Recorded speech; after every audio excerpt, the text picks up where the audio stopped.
session of Hibbing, schools on Wednesday, December 17th, 2025 at 9 a.m. Central Standard Time. I'd like to welcome everybody here. It's a boardroom. And with that, we'll move to item 2, Pledge of Allegiance. Please stand if you wish. Pledge allegiance to the flag of the United States of America, and to the republic for which it stands, one nation, under God, indivisible, with liberty and justice for all.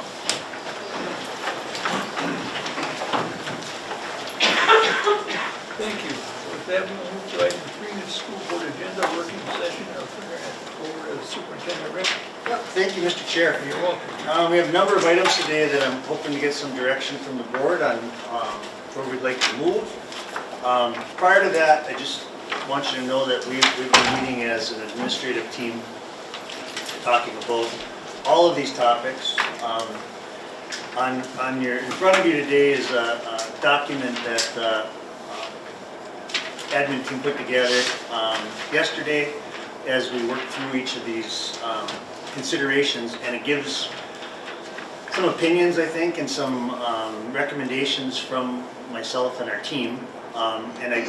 Derek was just hoping if he could just touch base with you quick before we begin. We just want to address it quickly and just turn it over to you, Mr. Gabarty. Go ahead. Yeah, I just give you a quick rundown of the document that we kind of put together. We met yesterday. We're kind of getting ahead of the game here a little bit, trying to figure out some different areas and stuff to give to you guys to ponder over.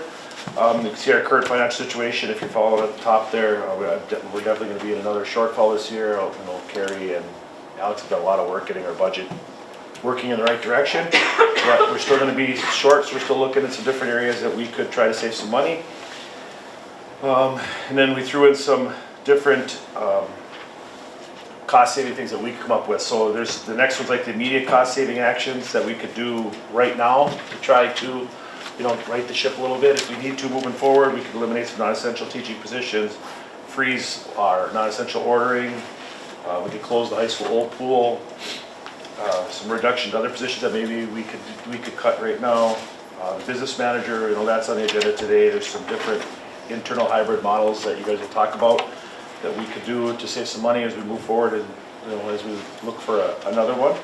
And then we talked about too, we do Sunday programming here at the high school. We can eliminate that, which would save us some custodial costs over the weekends. Our objective is to reduce the needs for large-scale staff layoffs, preserve as many academic and support programs as possible, limit long-term damage to district operations and morale. So we're trying to figure out whatever we can do, to make things the best we can.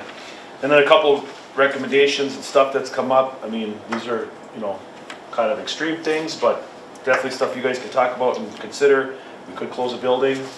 Of course, closing a building, there'd be staffing cuts, maintenance if it's sold, utilities if it's the building sold, we don't have to maintain it, transportation, food, so stuff like that. On building closures, we've discussed a possible 4-day school week. Some other schools have done that. We've kind of researched that a little bit. We'd save a bunch of transportation. We'd save a bunch in food services, and one cost that a lot of districts have told us that they've incurred is sub costs. So a lot of people are, teachers people are gone less.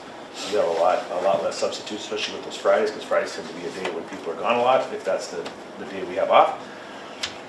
Some impacts of the 4-day school week are closing a building generates meaningful recurring savings, helps offset our budget shortfall, reduces pressure on the staffing cuts, program eliminations, class size increases, is stuff that would happen if we need to just go down a full cut model. Without the action, like I said, that's kind of what I just hit on. We would have more layoffs, look at those different things. So we're just putting that out there, requesting your support, direction you guys want us to go as an admin team, because we'll be doing a lot of the work and figuring out all the different areas where we're going to make these difficult decisions. So we just want your support, and we'll give you our support, and work together on this and figure out what we need to do. I appreciate that, Yeah. Derek. These are deep and difficult decisions where we're at, and I see that on item I and item J on the agenda, it talks about redemptions. So I have a framework and the rest of the board going into these conversations. I think for the last few weeks we've heard that I know we approved a budget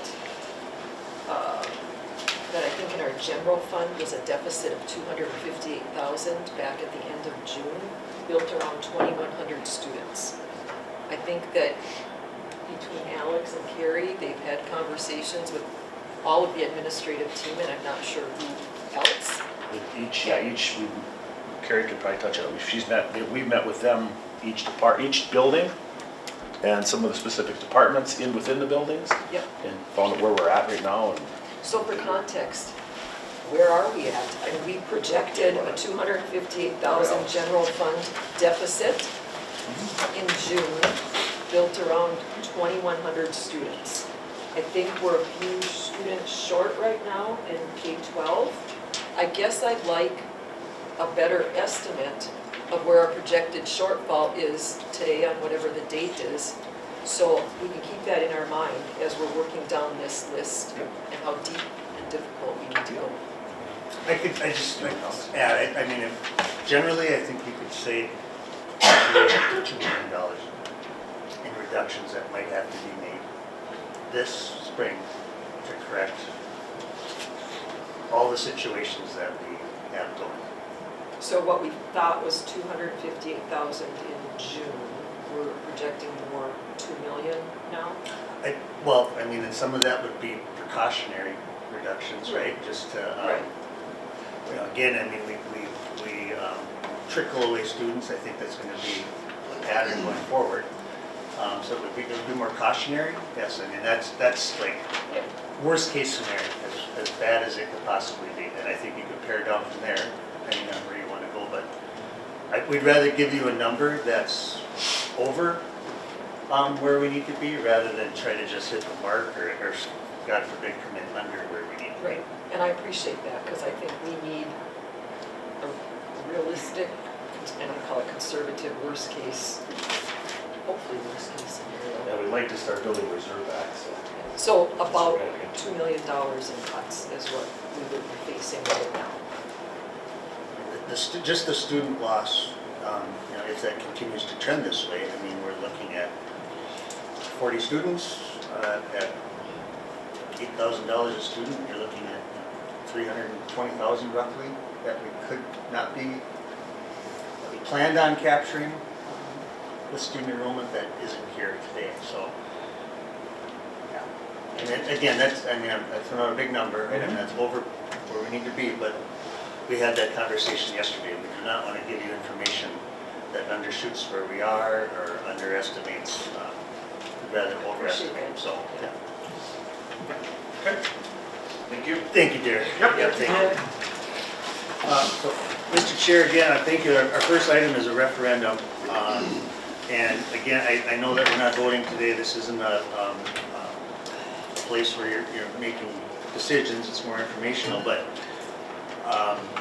what I was hoping to do is if any of these items on the agenda today, if there are things that you want to pursue, I think that with direction from you, is I would bring that to the board in the next meeting for approval.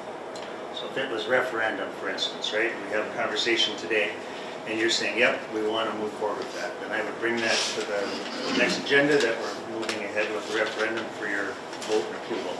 4-day school week, all those items. So we can kind of walk through them and talk about them, but that's what my hope is, that if you give me some direction, yes, please add this for a vote in an upcoming agenda, is what I'm hoping.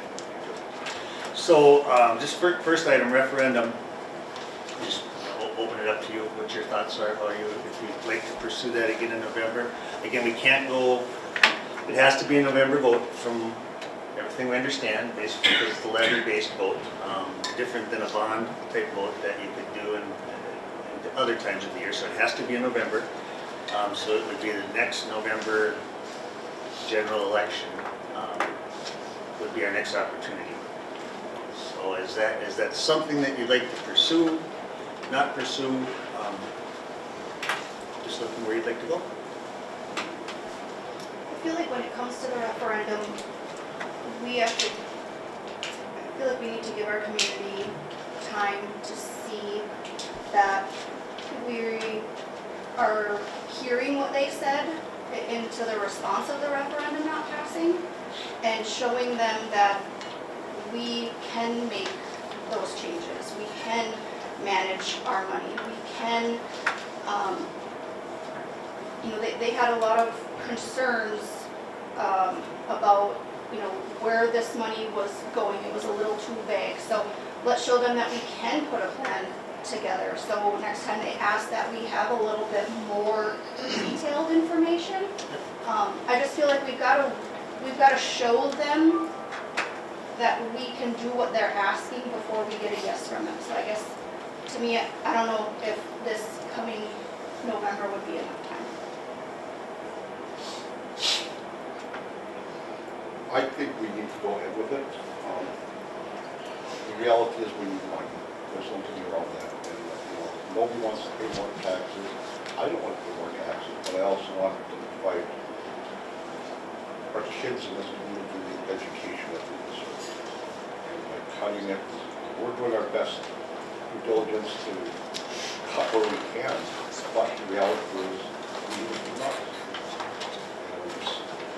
Literally the last month, that vote was not what we hoped for, but we basically are cutting it in half. I think would be realistic, and I think people would be okay with that. I think we need to do a better job of selling it.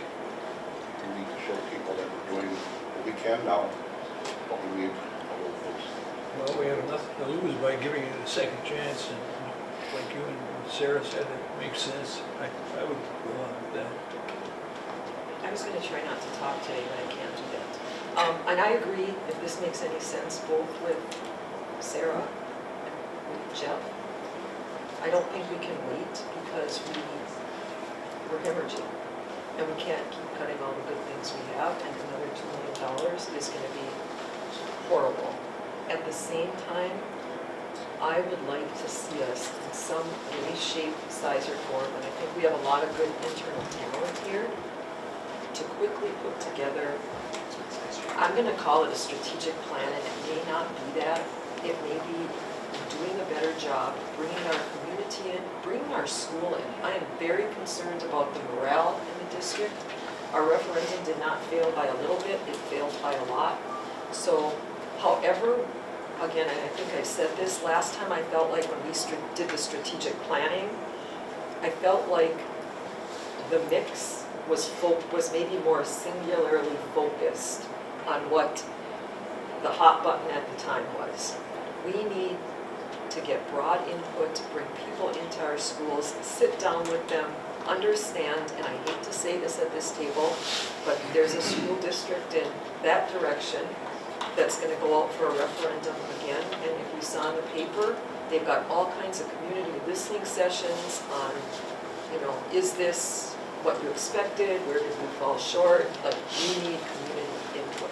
And, it's our community school, and I think if we give them an opportunity, more opportunities to talk and provide ideas, that they're more invested. So I don't think we have time to wait, but I think we need community input. And school district input. We need to understand, in my opinion, there has been a huge cultural shift in our district, and I could be wrong, but just going through the buildings, if we did a climate survey, I feel like it's much different right now than it was a year or two ago. And I think we need to we would be remiss if we didn't try to put our thumb on the cause of that shift.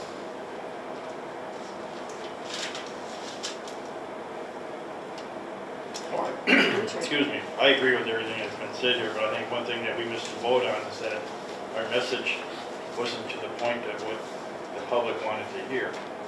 And as we all know, this community, one rumor turns into another rumor, and I don't think the necessary information is given out.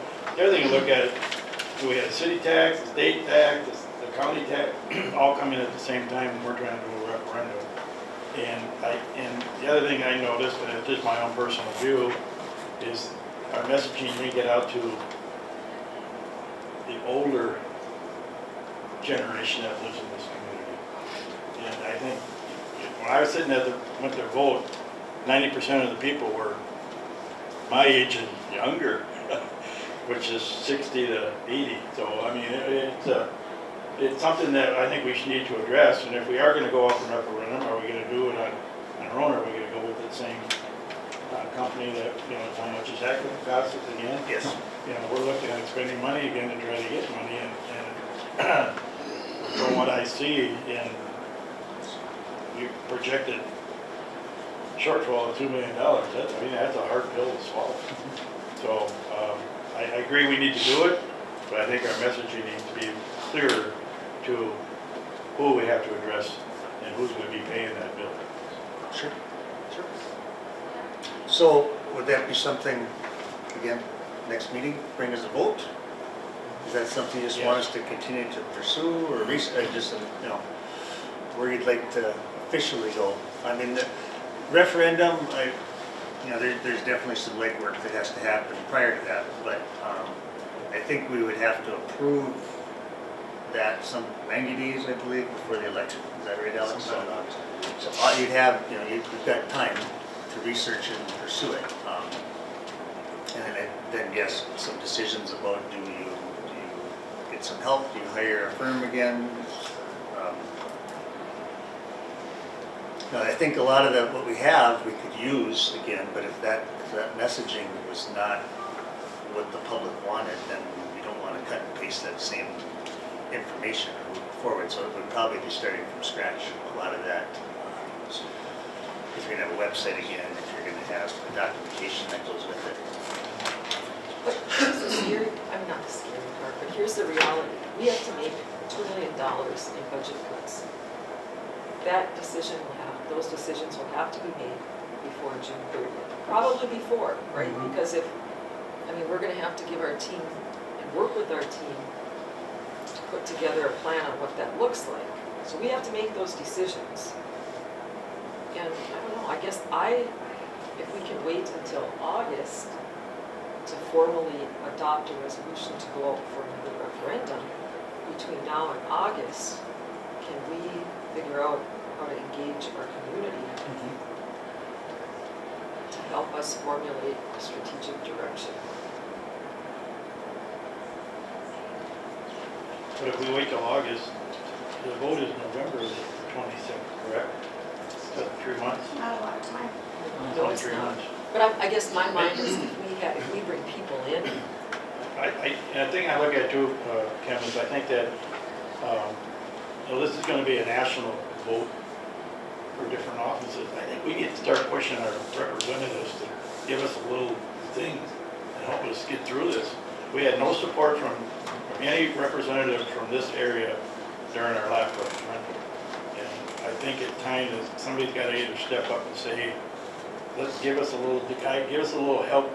You know, if you're in the office, you were voted by the public to be in that office, you have some say in what happens in your district.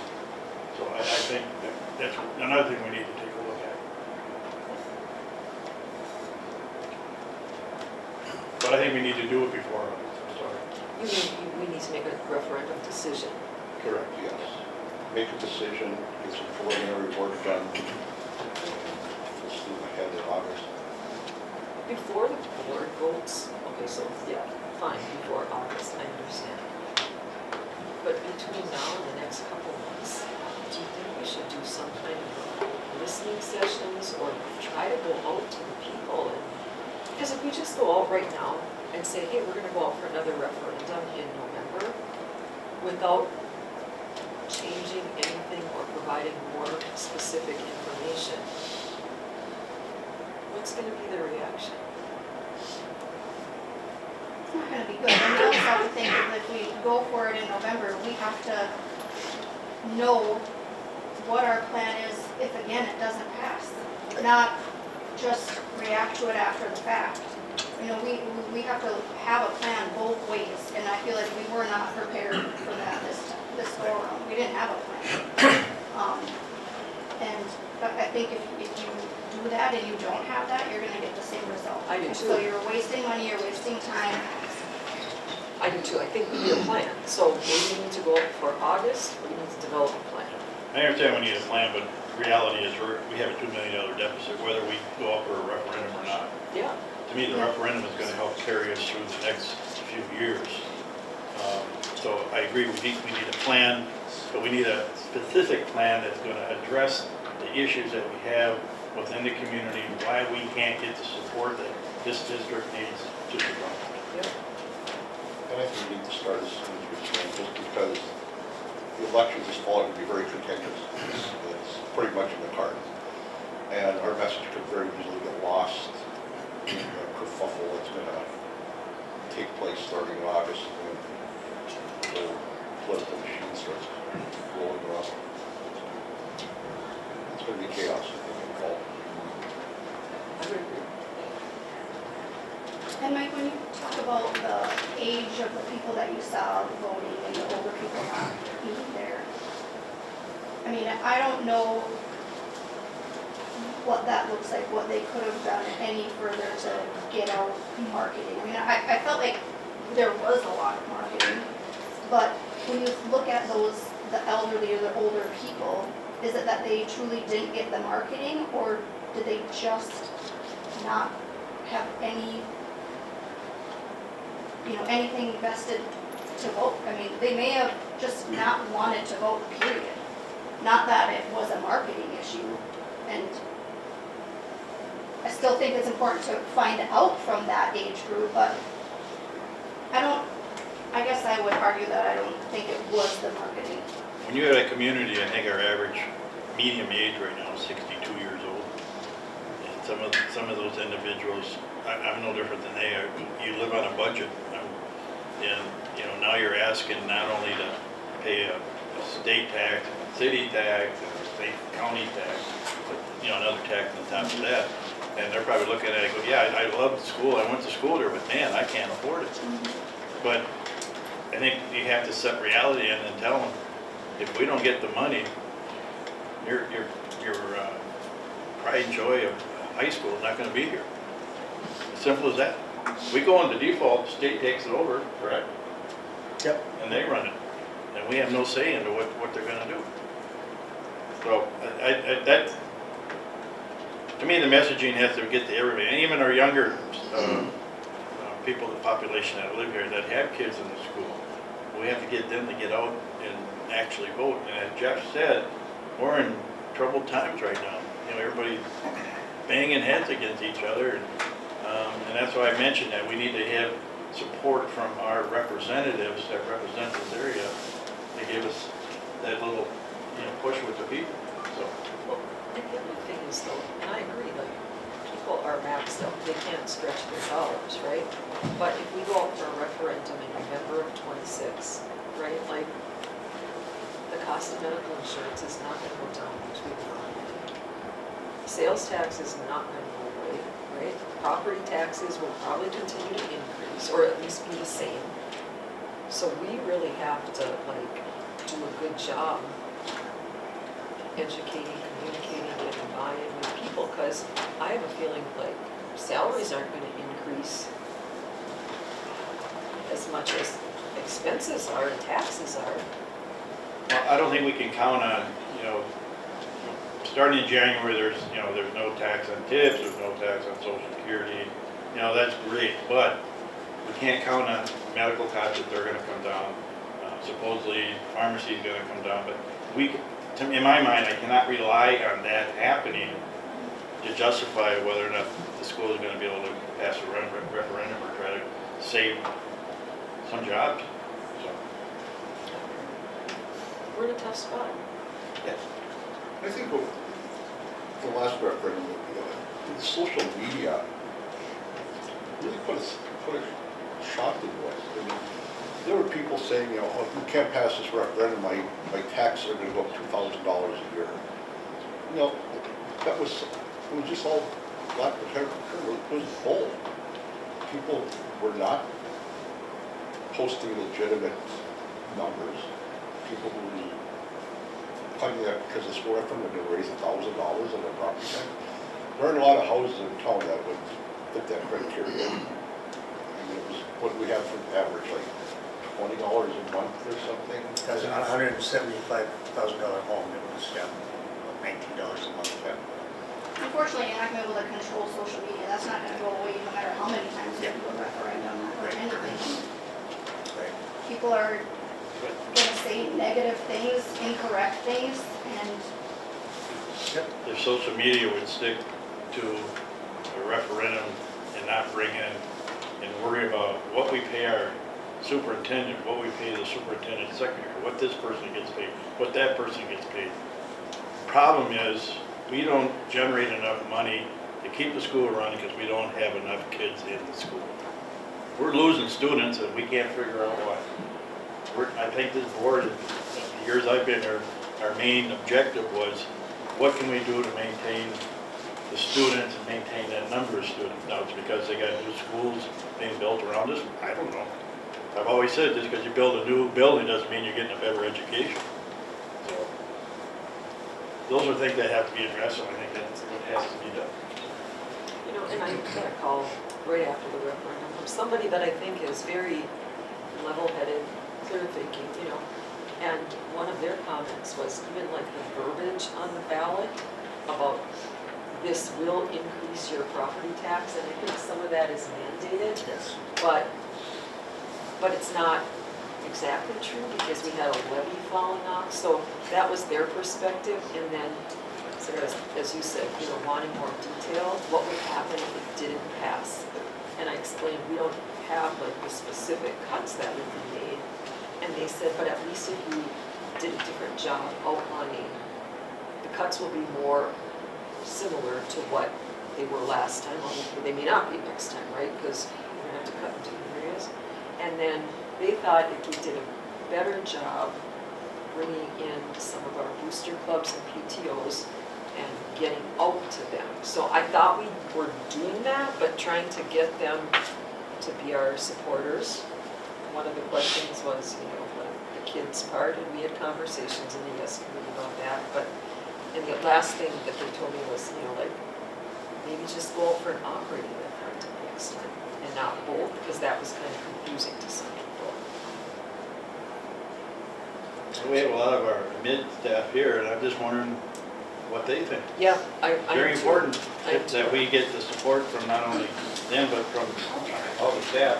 And I guess that's what I'd like to see what they think. I don't mean to disagree with what you're saying, but I do not believe our community is going to support a referendum this fall because nothing is changing in what things cost, in things going up. I think we need a year off to heal, build relationships, get our things in line, and then go out the next year. I really think, and there was a lot of work that went into the referendum this past year, a lot of work. We had a very small group that devoted a ton of time to it. You know, I just want to give a shout out to people like Jerry Ann Gabarty and Kayla Hintz, and we had a very small group that gave a lot of effort to this. And I'm worried if we try this again, we're not going to be able to get another small group, to be honest. So I think we need time. And I'll go a step further, and I think what Sarah said is correct in the sense that our community basically said that they don't want to come up with the money. I mean, that's what the vote was. And we have to accept that to a certain extent. The other thing they said was that you guys need to manage your money better. So in all honesty, we got to cut $2 million before the next referendum, or before the next year. And we got to make tough cuts. These are going to be, you thought last year was bad. If we have to go into staffing, it's going to be worse. So I don't think we can sugarcoat it. I don't think we can say, oh, we'll get that referendum and things will be good. This is tough. I mean, I've been doing this a long time. This is as bad as I've been through in any school I've been in. And so I think we're almost coming from it from a reverse angle where you're talking about, let's look at the referendum, and then we'll kind of start talking about where we're going to save money. We got to look in first, where are we making these cuts? And then if the community looks at that and sees what we're going to have to do to balance this thing, then hopefully we'll have a little bit more, you know, I guess a little bit more sugar in the tea for them. But right now, I don't see anyone changing their mind, and I don't think it was mismanagement of, I don't think we gave the wrong message. Everybody I talked to said, we are paying too much in taxes, and it's still going up. And the mines are laying people off, and we don't know what other budget cuts or what other cuts are coming from community sources. So, you know, I just honestly, guys, I mean, I don't want to be like the bad guy here, but I think we have to look worst case scenario. And then from there, we got to build on that. That would be my advice. I agree with you, Bob, and I think that, I said earlier that we can't count on this referendum to save us. We need to address the issue now, and as hard as it is, believe it, laying a person off and letting a person go from a job is one thing that I really have a hard time dealing. You know, you may think that as a board, we just, oh yeah, we'll just, you know, pencil that in. It's not easy for us to do that. But I agree with you that this is something that has to be addressed now. If we want to do a referendum, yes, I'm for it, but let's address the issue that's in front of us right now, which is more pressing, is we need to find out how we're going to cover a $2 million shortfall. And with the administration telling us these are some of the things that we need to do, then we'll look at it and see what we can do to try to do that as a board.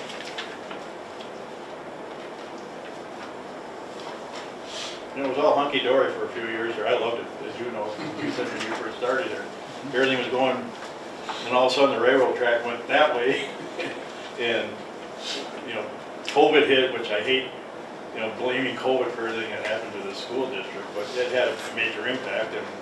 And again, we have a state government that mandates that we do things, but yet they don't want to pay for it, and they rely on us to pay for it, come up with the money to do it. So. Is there anybody in the audience today that thinks that we should do a referendum? No? I would go as far as, I wouldn't say we shouldn't. I'm just saying, I think we got to cut first. And then if we get to August or, you know, whatever that 90 days is, and we say, okay, we're hearing from people now that they might be more supportive, then maybe, but right now, I don't think we have a chance. I'll just be honest. And it shouldn't be our focus, like right now, I think that needs to be over here, and we gotta make some tough decisions. And we need to cut before June 30th. Yeah. I mean, and I believe we need to start now, kind of like when we reconfigured buildings or we did bus routes, like, it takes time. And as far as budgets, like this year, our personnel budgets are pretty much established by our collective bargaining, and that's 80% of our budget. So we're gonna have to cut out of non-personnel. I mean, that's my opinion. Or if there's any non-contractual. Well, like you said, we need to do it. We need to do it the first of the year. I'm sure what we're going to do. If we're going to make cuts, what cuts we're going to make. And we have to let those people, individuals, know before June what we're going to be doing. So let's not wait till June to do it. Let's do it before that so we have a better idea of where we stand. Well, and another thing, and this might be a little too detailed for right now, I'm not sure, but in going through and meeting with each administrative area and knowing that we have to cut 2 million, I guess I'd like to understand how much of those 2 million, how much of that has already been expended or obligated versus how much of that 2 million would I like to do this in the spring, but not committed and obligated? And that doesn't mean go out and start obligating right now, but if there's things that we would like to do, and we need an increased budget to do it, we don't have an increased budget to do it. So those should be the first non-personnel stuff that we just say, no. It's a tough word, but no.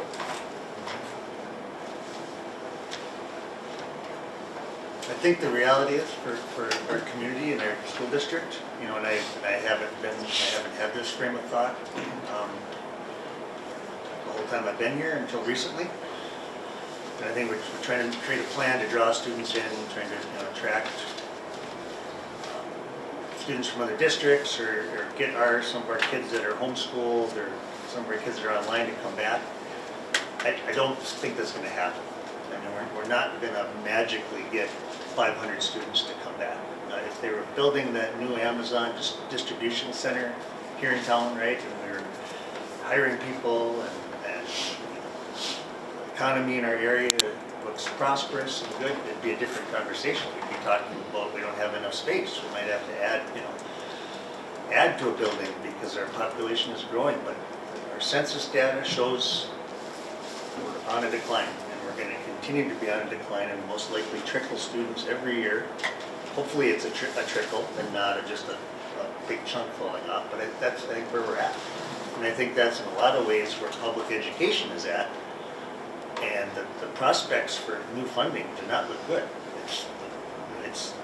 And we're talking a huge shortfall and a cliff in 28 in the state. That's still a couple of years out, and so it's going to be a couple of years of doom and gloom. So again, I think we need to think about, like if we have today 2,150 students roughly, right? We should build a budget that around 2,000 students, right? And just plan that we are going to continue to decline, not hope that we're going to retain and maintain that enrollment for the year, because I think we know it's going to go down each year. I know that's a terrible way to look at things, but I think that's the reality. That's where we're at, unless some other variable changes in that formula, new funding from the state. Right? They find oil in downtown Hibbing, and whatever it might be, something would have to change drastically for our enrollment to increase. It's just not going to come back. We need champions at a higher level that understand and are really, that just support public education and are willing to sit down and think outside the box.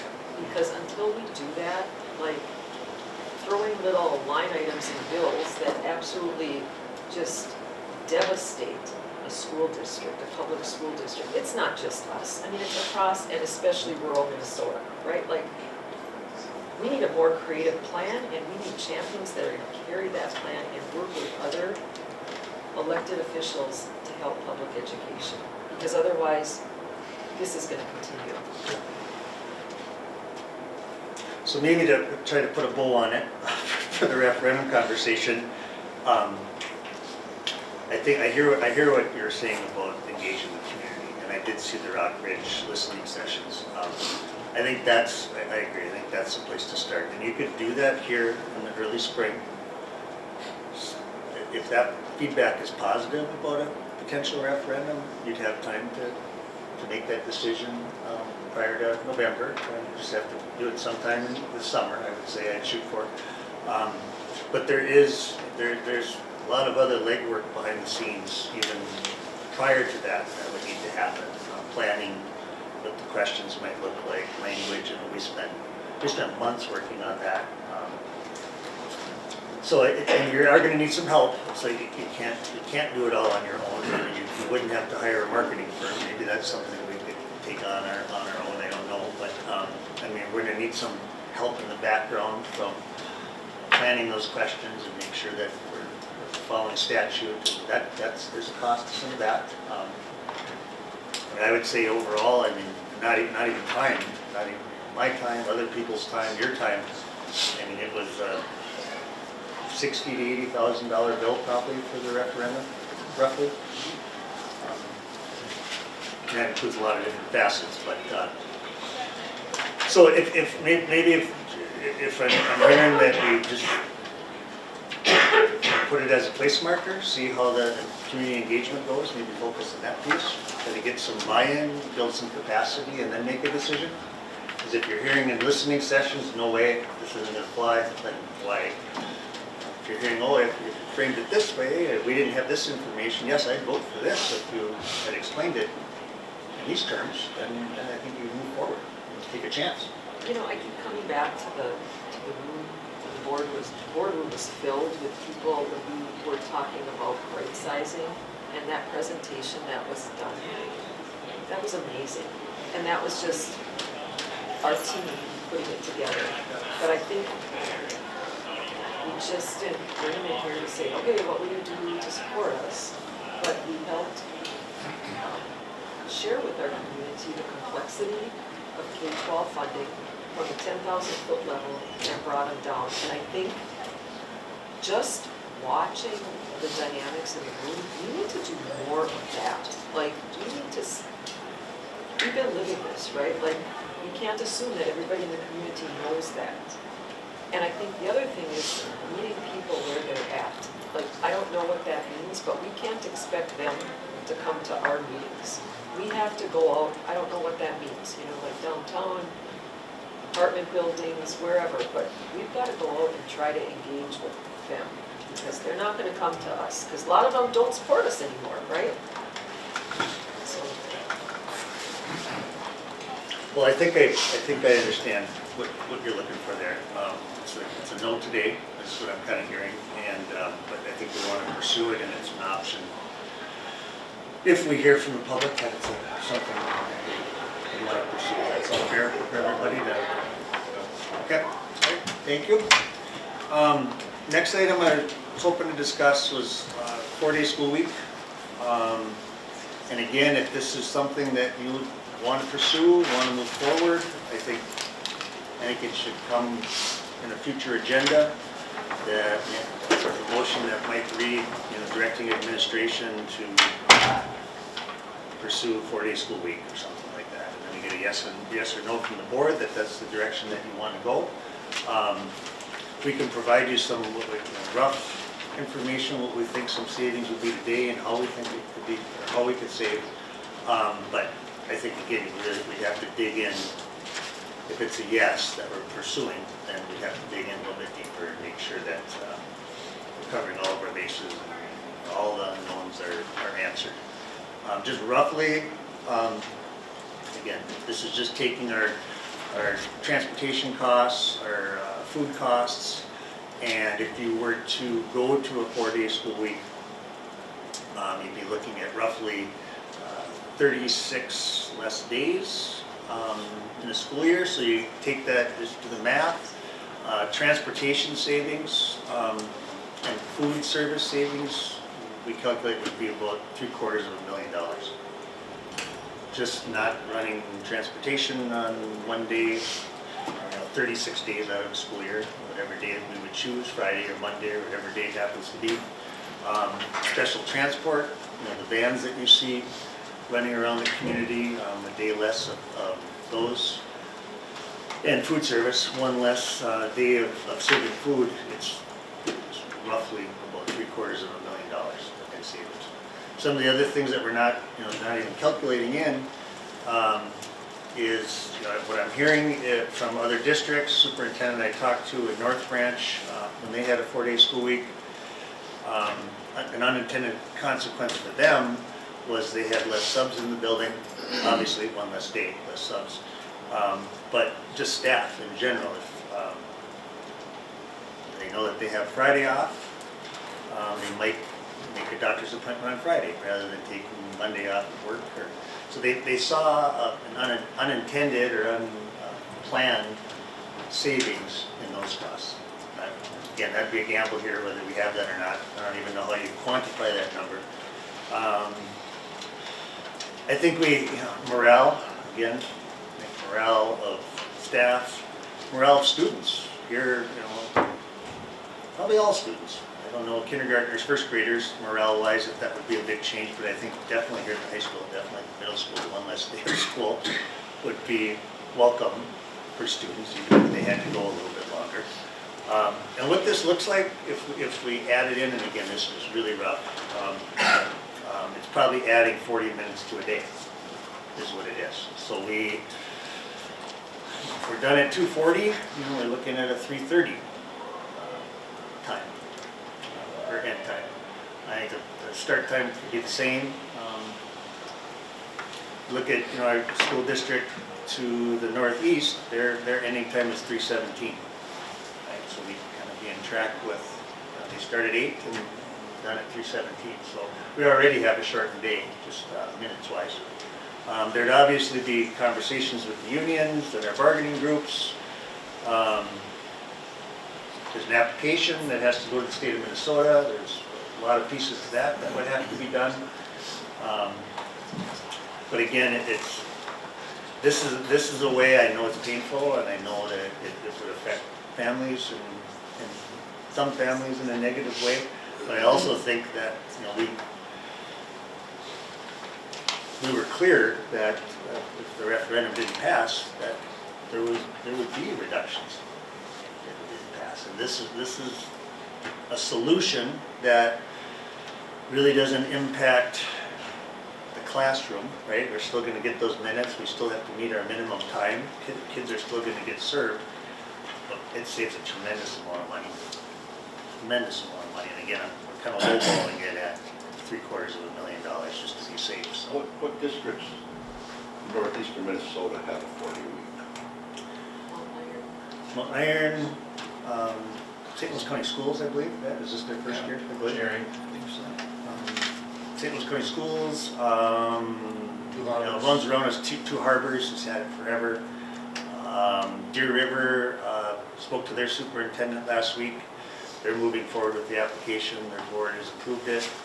Nashwauk is looking at it, Southeast is looking at it. Haven't heard about Chisholm, but These I asked, if we didn't, would we lose more students? I mean, we could lose kids to Keewatin or Chisholm if they have it, because especially if you're a senior or a junior, when you get a part-time job, have more free time for social life, all that, I mean, we could potentially lose more students. Those kids aren't going there, those age are going to college. And down at MSBA, we were talking, there were just groups of us, and I don't even know where they all were from, but there were school districts that lost students because they went to 4 day a week. And quite honestly, we're talking about money. I'm concerned about learning loss. Yeah, and that's why I've been asked about this too, and I don't just dislike the idea, I hate it. I absolutely hate the idea of going to 4 days just because other people are. I feel like it will only benefit staff, not the students. We've sat here for years and talked about the learning loss of COVID. You guys work in your leader groups and talk about lowering the gap of your scores and again the learning loss. And now we're gonna put saving money ahead of students, and that's what we're really here for. I don't agree with anything about it. I also think, again, when we talk about the hardship on families for those 4 days, we're just continuing to punch our community in the face. And that's not gonna win them over. Right. And will you maybe lose a few here and there? You could, but we're already losing some. I think if we remain the 5 days, you may gain some, there's that possibility. But my fear is if you go to 4 days, you never go back to 5 ever. And our test scores are already horrendous at where we're at now. Now we go to a 4 day, what is that gonna look like after that? We talk about the behaviors of these students. We talk about unfortunately, the home lives of some of our students in our community, and even on the long weekends or the Christmas breaks, what that does to them, and then how much work it takes for our staff to get them back to where they were before that Christmas break or that long weekend. I mean, and now we're just gonna ignore all that because we wanna make a doctor's appointment on a Friday and not have to take a sick day? And we talk about equity, right? In my opinion, if we go to 4, I feel like this is not a big topic in the metro area, right? So our students, we might have a couple of different tracks, career and technical, and we have 4-year bound, but I want to give our students every educational opportunity, and we talk about food service and food. As I understand, that's a separate fund, and those funds can only be used for food service, so that would not help our general fund at all. I'm concerned about transportation because I think that it rolls up into general fund, if I understand that. And I think that Dustin has done an amazing job working with us. So if we go to 4 day a week, he's got a business to run, And transportation, we may not realize the savings we think we are. My other thing is how can little kids, it's hard enough for them to go all day, let alone add another 40 minutes onto the day. And to me, 3 hours in a week does not make up a whole day. Are we gonna only schedule athletic events for Fridays so we don't have kids getting out of school early to get on a bus? Otherwise, that's more time out of the classroom. I just feel like we need to explore different options, academics first, and before we start cutting our academics, I believe that. Just a couple, and again, not all situations, I think fell in here, but Mountain Iron, 4-day weekday game students. Like we talked yesterday, 35 students, they were up as a result of 4-day week. They started the daycare, childcare in the beginning, it didn't get utilized, and they disbanded. They're not worried about any type of childcare on Friday because it wasn't being utilized. And I understand what you're saying about test scores and all that, but I'll be completely honest with you, the biggest detriment to learning loss is our paid family leave. I mean, we'll have staff that will be out for 3/4 of the school year. Those parents, those kids, they would put a qualified sub in there, but it is not the same as the regular classroom teacher. And that's where our learning loss, we're gonna see it. We have, I think, 7 applications for paid family leave teaching positions that are gonna happen here in the next couple of weeks, starting January 1st. But that's out of our control. I know, yes, We can't absolutely, control that. absolutely. But I'm just saying that we're gonna see Sure. that. I just want to say that out loud because I don't want people to feel that, whatever it is, that is the largest impact. So knowing that, and if that is a concern, Yeah. then we should maybe plan on how we can help with that. Right. And not just let it be what it's gonna be, but if Right. we already know that that's gonna be an issue, that there's gonna be these long-term subs in there because of paid leave, Yeah. what can we do rather than just having a sub come in and put on a movie and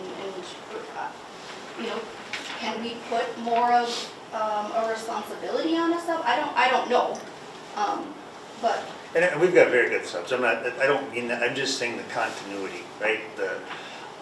We have subs that are hitting all the buttons, teaching all the curriculum that our staff, whatever that lesson plan creates, great subs. But it's not the same. It's just, we've had, in some classrooms, you can't find somebody to long-term sub for the entire year. That's very difficult. So we've had 3 different subs in a classroom since the start of the school year. It's hard to quantify that again, but you're going to see that eventually in test scores. But all these factors, all these factors would adversely affect a student's learning, right? And we know we're gonna have that one. Do we need to contribute further to learning loss, right? I mean, that's the thing. And I think with Mountain Iron, maybe they gained enrollment, but I'm not sure it's because of 4-day a week. Because I think there's other things going on that side of the range, so. I looked at pros, cons, all of it. I mean, some of the pros, right, and it's all how you look at it, all how you spin it. But they're saying instructional quality could actually increase because you have longer blocks for deeper learning, right? Instead of shorter 20-minute blocks here of reading or stuff, whatever it is, so you have longer blocks. More teacher collaboration. And one result, they said, because of morale, because of burnout, because of all those things, staff, that you have fewer discipline issues with students. Again, I mean, it's all how you look at it. It's all, I mean, we could dig in and get you all the data and research and studies if we really want to look at it. But you can look at it either way. When I researched it, there's a spin on it. I think that it's good or bad depending on which river you go down. You know what I mean? So I've never been a supporter of 40 work weeks, and I'm not at all right now. I mean, school gives us a lot more than just education for a lot of our students. It's getting out of the home. It's coming to some semblance of normalcy for a lot of kids. This is their safety net. This is their social life. Increased cost of daycare for families is prohibitive. And they're the ones that utilize daycare oftentimes are ones that can least afford it. Daycare subsidies are virtually non-existent for a lot of families, that just can't afford it, so it's out of pocket. And it's gonna cost them a heck of a lot more for daycare than it would for a small tax increase. So it's difficult to quantify that, but a lot of kids, that meal on Friday is important. That gets them through the weekend. I mean, we're gonna subsidize, send food home for the weekend, like we do for a lot of kids. And Buy backpack Director program? Polter, I think that's another conversation, like if we went this road, like it can't be, that we're gonna solve everybody's problems as a result, because any of the savings that you might see, then that you just start doing them the other way. You gotta have a building open, daycare and staff, and food service. I think it needs to be part of the conversation going forward, I'll give everybody that. But I don't think we should knee-jerk react. No, I get, what's the effect if we go to a 4-day week on the PSDO program? They still have to go to school on Friday at the college? If they have class, If there's class, yeah. there's not So, the kids we have going over there right now as it is, 100. if we go to a 4-day week, they're not gonna pick up a day or get a day off, correct? No, but there are already short days, some only go to school 3 days. And that doesn't solve the PSEO problem at all. No, that's a major problem that needs to be addressed, which would save us a hell of a lot of money because it's just not working, in my mind. I agree. And the other thing, as far as childcare, there's not enough daycare centers in this community to take care of the number of kids that are gonna be asked to go to it, if we go to a 4-day week. Yeah, granted, I mean, I'm not for a 4-day week, I'll just lay it out. And there's a lot of personal reasons why I don't think we should. Granted, it would maybe save us some money, but I look at the effect it's not gonna have on, you say some of the older kids, oh, it's great, we got a 4-day week. Some of the younger kids, as we mentioned, this is their life. And we're gonna take that away from you and send you some stranger's house down the street because mom and dad gotta go to work. I mean, not only is education important, but building the structure, building that individual up, to me, is part of what we do here in this district, so. That's my take on a 4-day week. Well, this is this is an option, right? It's like a tool in the toolbox, like if you wanted to utilize it. And I do believe, and we're painted into a corner, right? With funding that we're not receiving, underfunded for sped programs, and we're painted into a corner. And I think it's a tool. You look at all the districts around us that are also having these same conversations because they're painted in a corner. They're trying to survive. And this is a possible way to do that. And you think, if we're looking at $2 million, and then just roughly if you could save $1 million with a 4-day week, if you don't go 4-day week, how detrimental will those reductions be? Everything that you're just talking about, everything that you just discussed. If we're cutting electives here at the high school, if we're increasing class sizes, as a result, that's going to have a negative impact on test scores and everything else that we're talking about. So again, it's a tool in the toolbox that, and I agree with Sarah that would be a fear that you never come back. But if funding changed, if one of those variables again worked in our favor, I mean, you need to come back to a 5-day week. This again would be a way to help in a difficult situation. As far as transportation, I would rather see our lobbyists lobby the legislature so buses stop at district boundaries and we're not sending buses all over wherever, picking up kids, and they're not sending buses to Hibbing to pick up kids to transport them. I'd rather save transportation dollars that way. Or again, maybe working with parents, maybe there's other creative solutions that maybe a parent wouldn't mind dropping a child off. I don't know, I'm just concerned if we go to a 4-day week that something's gonna come up. It's something that we won't even know it's gonna come up. Well, And it's how are we longer- gonna address it at that time? Longer days for the kids, how do you get to pay attention that long and sit in So- I'm not for it either. And all our contracts, would those be adjusted accordingly? That's 80% of our costs, right, our people? So are we expecting that they would come to work on Friday or not come to work on Friday? And if they come to work on Friday, I'm assuming you have to heat the building and turn the lights on. No, I mean, so you'd have to still get your minimum hours in that 4-day week. You still gotta get to the 1,020 hours at the high school. So they would get that in 4 days. They would, there may be some, whatever the day is that was off. There may be some staff development that we could build in, a couple days in the school year. But no, they would not be expected to come on Friday. I appreciate the tool, I don't wanna use it. Yeah. And again, I'm just giving you options, so laying it out there. If it's not something that you want to pursue, I understand.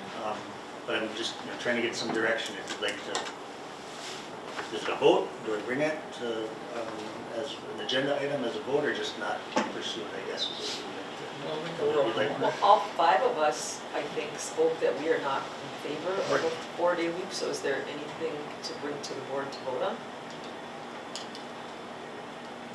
Okay, Well, that was easy. understood. Thank you. I want to talk to you about strategic plan. I think with the spring that, especially now, we'll be looking at probably some bigger reductions and not savings in some other ways. I don't know that a strategic plan in the month of February or March is a wise thing.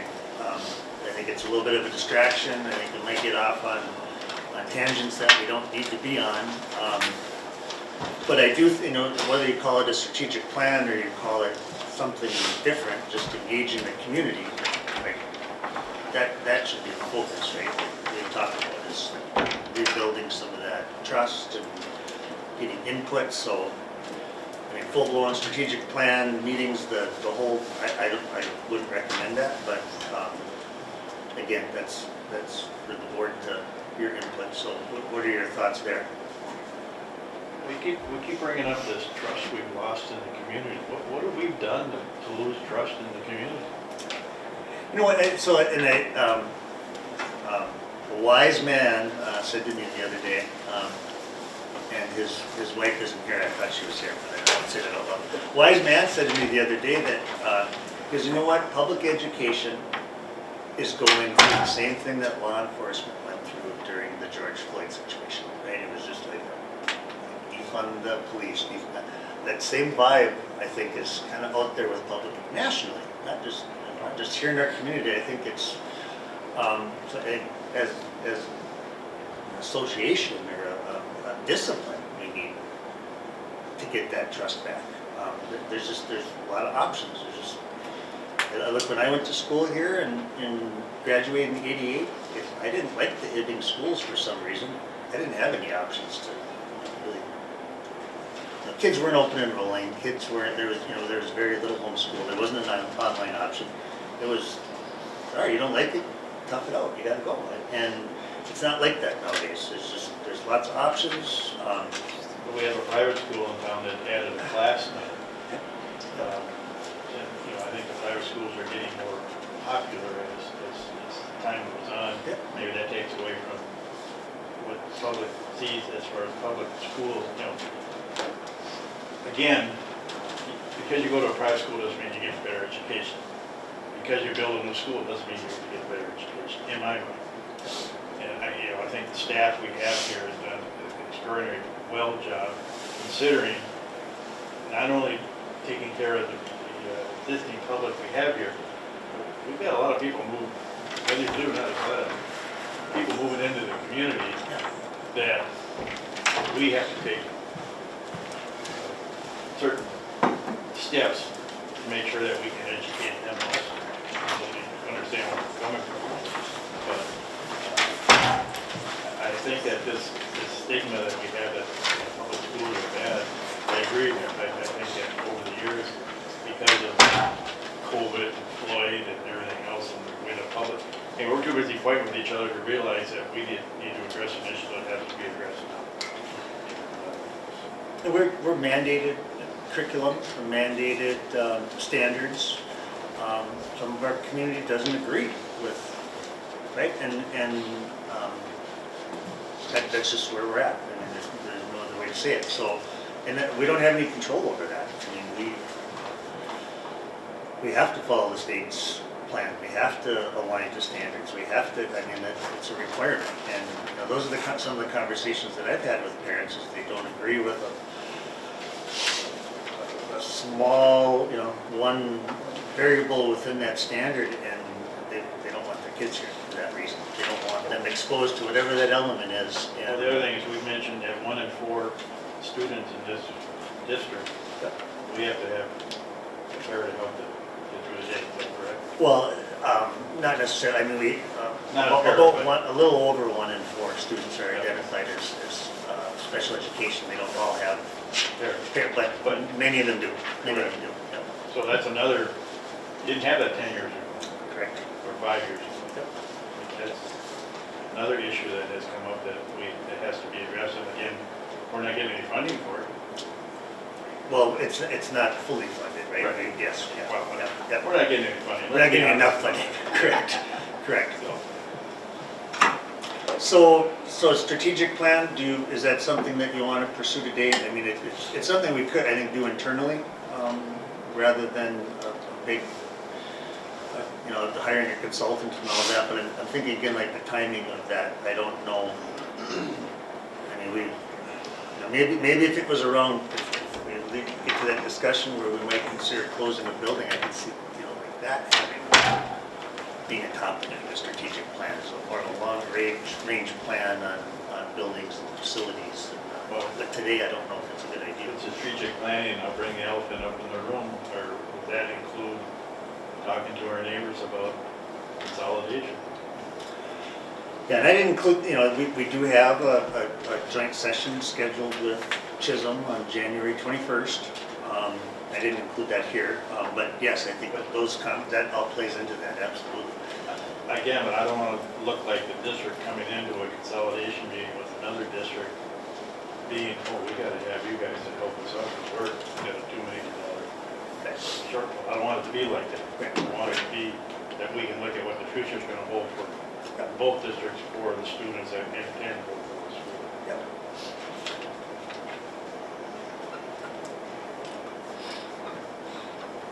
So, strategic plan, do we go forward, do we not? What are your thoughts there? I'd like to wait till we have our meeting with Chisholm.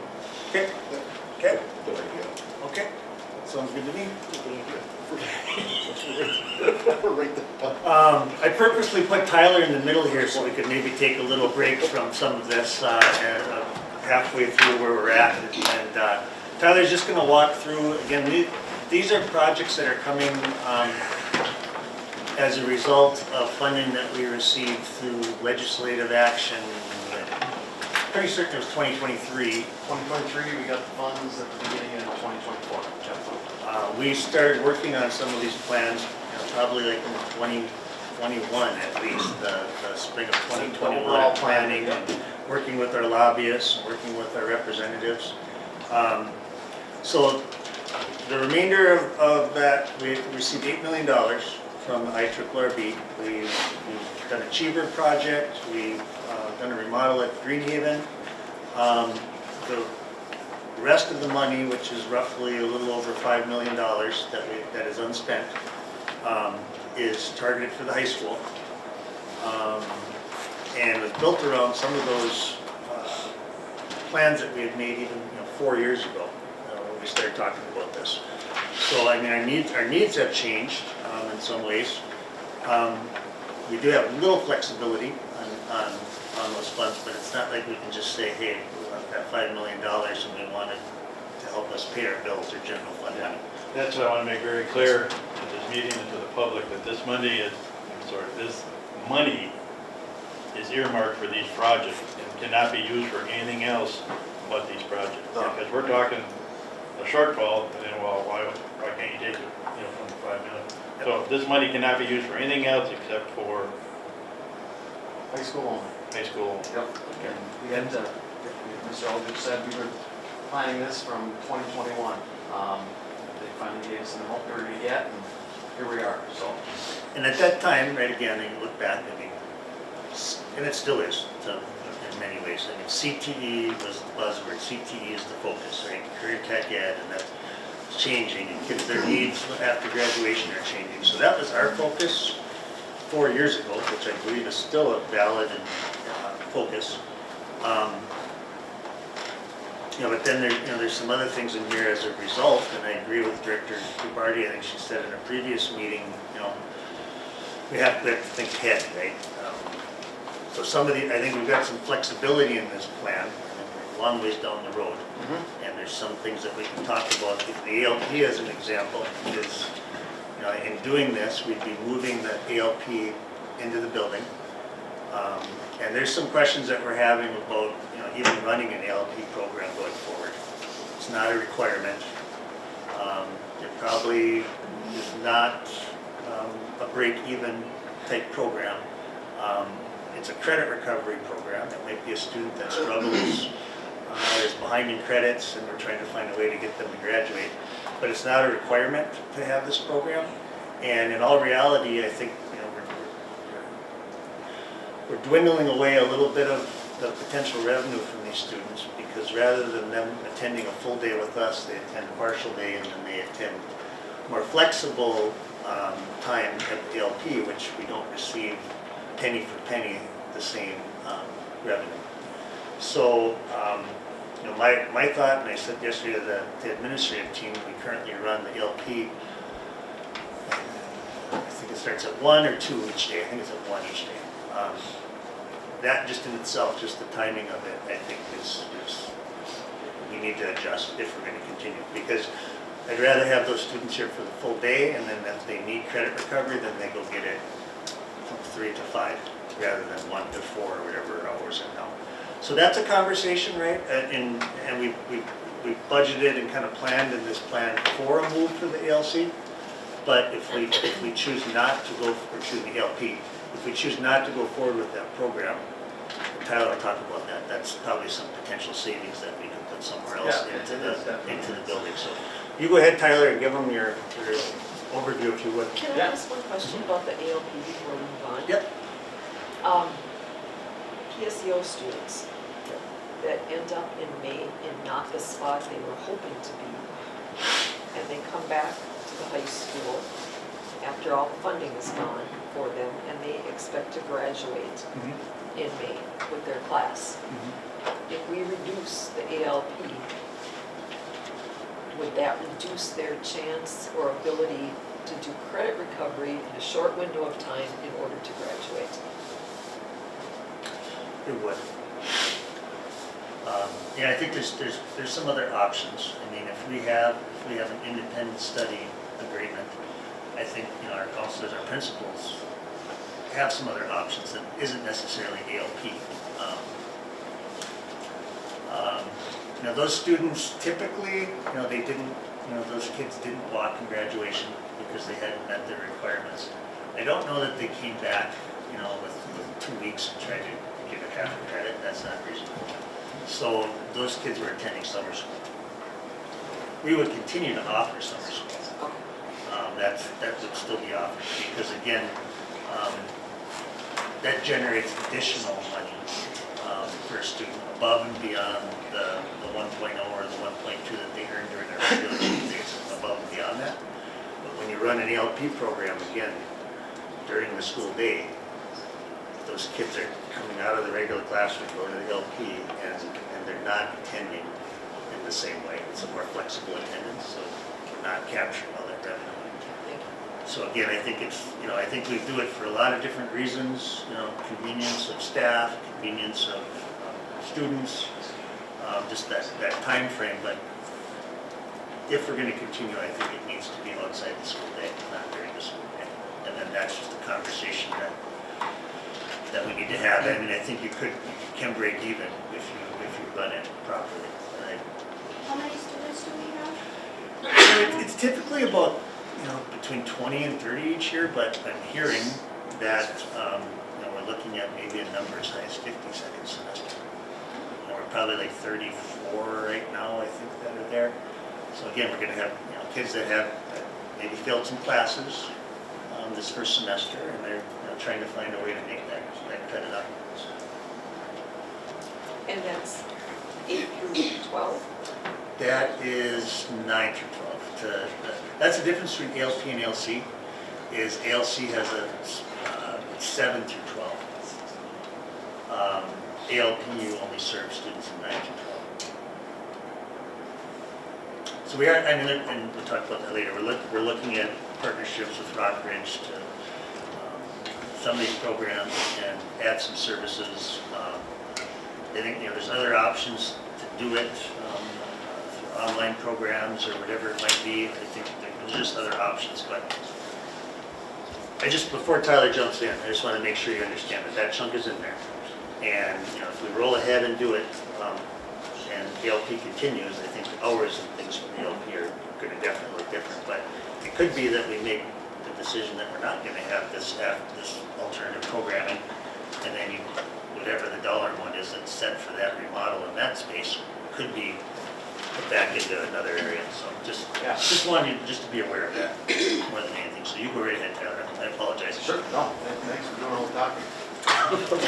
He's I'm very gonna good stop at for a that. while. So just looking at these diagrams I gave you, let's start with the auto and welding one first. Like Mr. Eldridge was saying, we're basically revamping the boiler building space itself, and that includes the auto shop, small engines, building construction, welding and machining. And with doing that, we are going to displace the ALC and the weight room, which we'll get to after here in a minute. But basically for the auto shop, we've been working with Alex and AJ both closely and hearing their wants and needs and ideas that they have. And they want a clean, open space that they can collaborate and work together and have better opportunities than what they have now. So we're basically for the auto shop portion of it, we're just going to open things up, make it more usable for AJ. Be able to see from one end of the shop to the other. That was a big request that he had.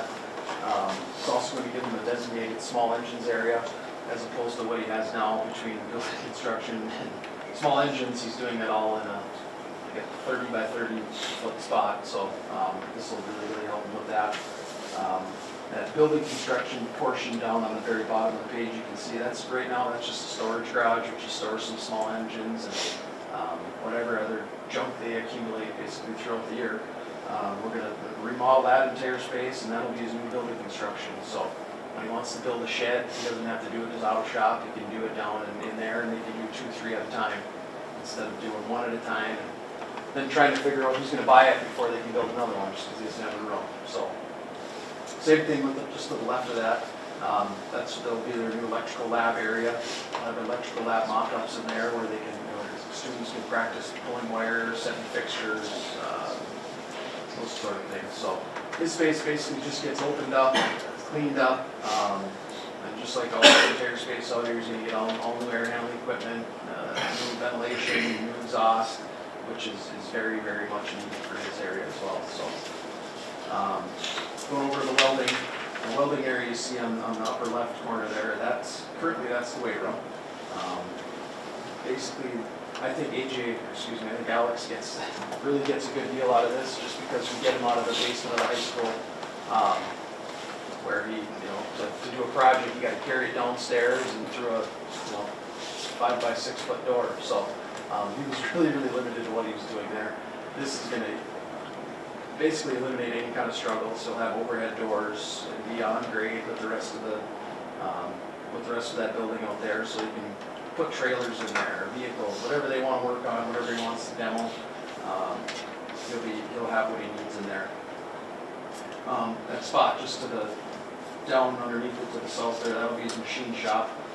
That'll be separated by a door where he can he'll have a clean area where all his machining is going to take place, which right now he does that inside the welding area, and he literally has like a 20-foot area to do all those things, and it's right in the middle of welding booths and dust and everything else that's in there. So it's going to be separated, which is going to be really convenient and help his program as well.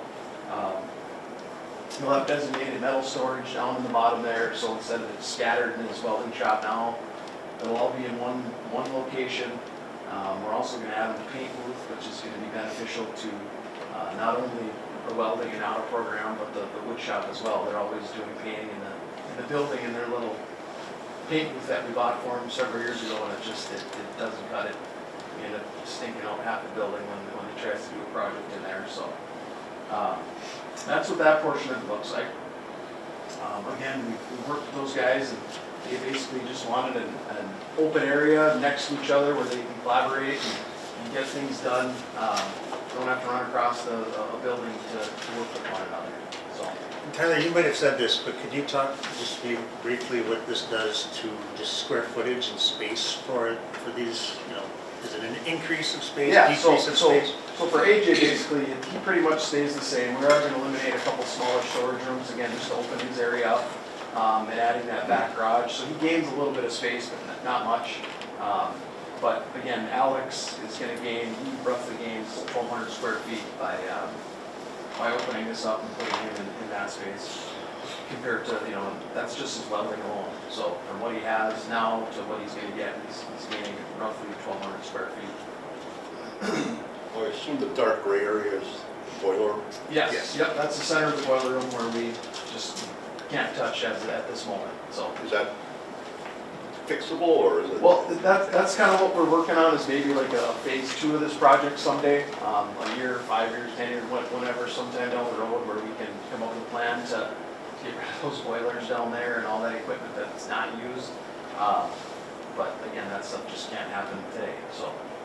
So have you already received all your quotes for doing this project, so we know that it is within the dollar amount that we were given? No, we haven't received any numbers yet. This will not get bid until like mid-February, but I made it very clear with Seth and everyone else working on it that our budget for this is just over $4 million. $4.5 million is the budget that I want to spend on it. Is that what we really can spend? So in case there's something that comes up, as we're not expecting, again, we're dealing with a 100-year-old building, so I'm sure there's things that are going to come up. So And just I add to that, Director Guardian, so what Tyler, and maybe you understood him, but what he's really saying is that we've got about $5.5 million. Yep. But we did not want to set the No. bar that we're going to spend $5.5 million. So We'd rather say we're going to spend $4.5 million and then Or come in we're and be surprised that, oh, look, no, maybe we can do something extra, rather than, a lot of time you do these projects, you said, oh, you got $5.5 million, then the bids will come in at $6 million. And then we're trying to backfill and try to find a way to make everything work. So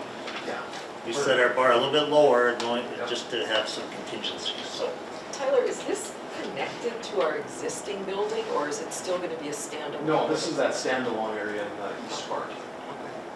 So I asked the IRRB for all the documents regarding the $8 million that we received. Yep. So, Yep. does this mean that, if you're saying $4.5 million, are you still planning on doing all the other upgrades and changes that were initially stated in this? To the high school, yes. So the old gym, Whatever we can afford. I want to see where this ends up, and then we're going to have like a contingent plan to see what we have left, and then we'll go from there. Like, for instance, I think I had the old gym on there, doors and hardware, some of the flooring down there, air handling equipment. Roof, I think, the roof was an option. Roofs, I mean, yeah, the list is about 9 pages long, so we'll see where we end up, and regardless, we're gonna dedicate it to this building. Speaking of that too, under one of the cost saving actions, we're talking about closing the pool. Yeah. They use that much anymore?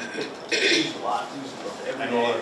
okay. Mr. Lewis can speak to that, but I mean, it's used every day from 5 in the morning till 7, and then the ed classes or special ed classes use it during the day a little bit, maybe for an hour out of the day, but then at night and on the weekends, that's when it's really used by community ed groups.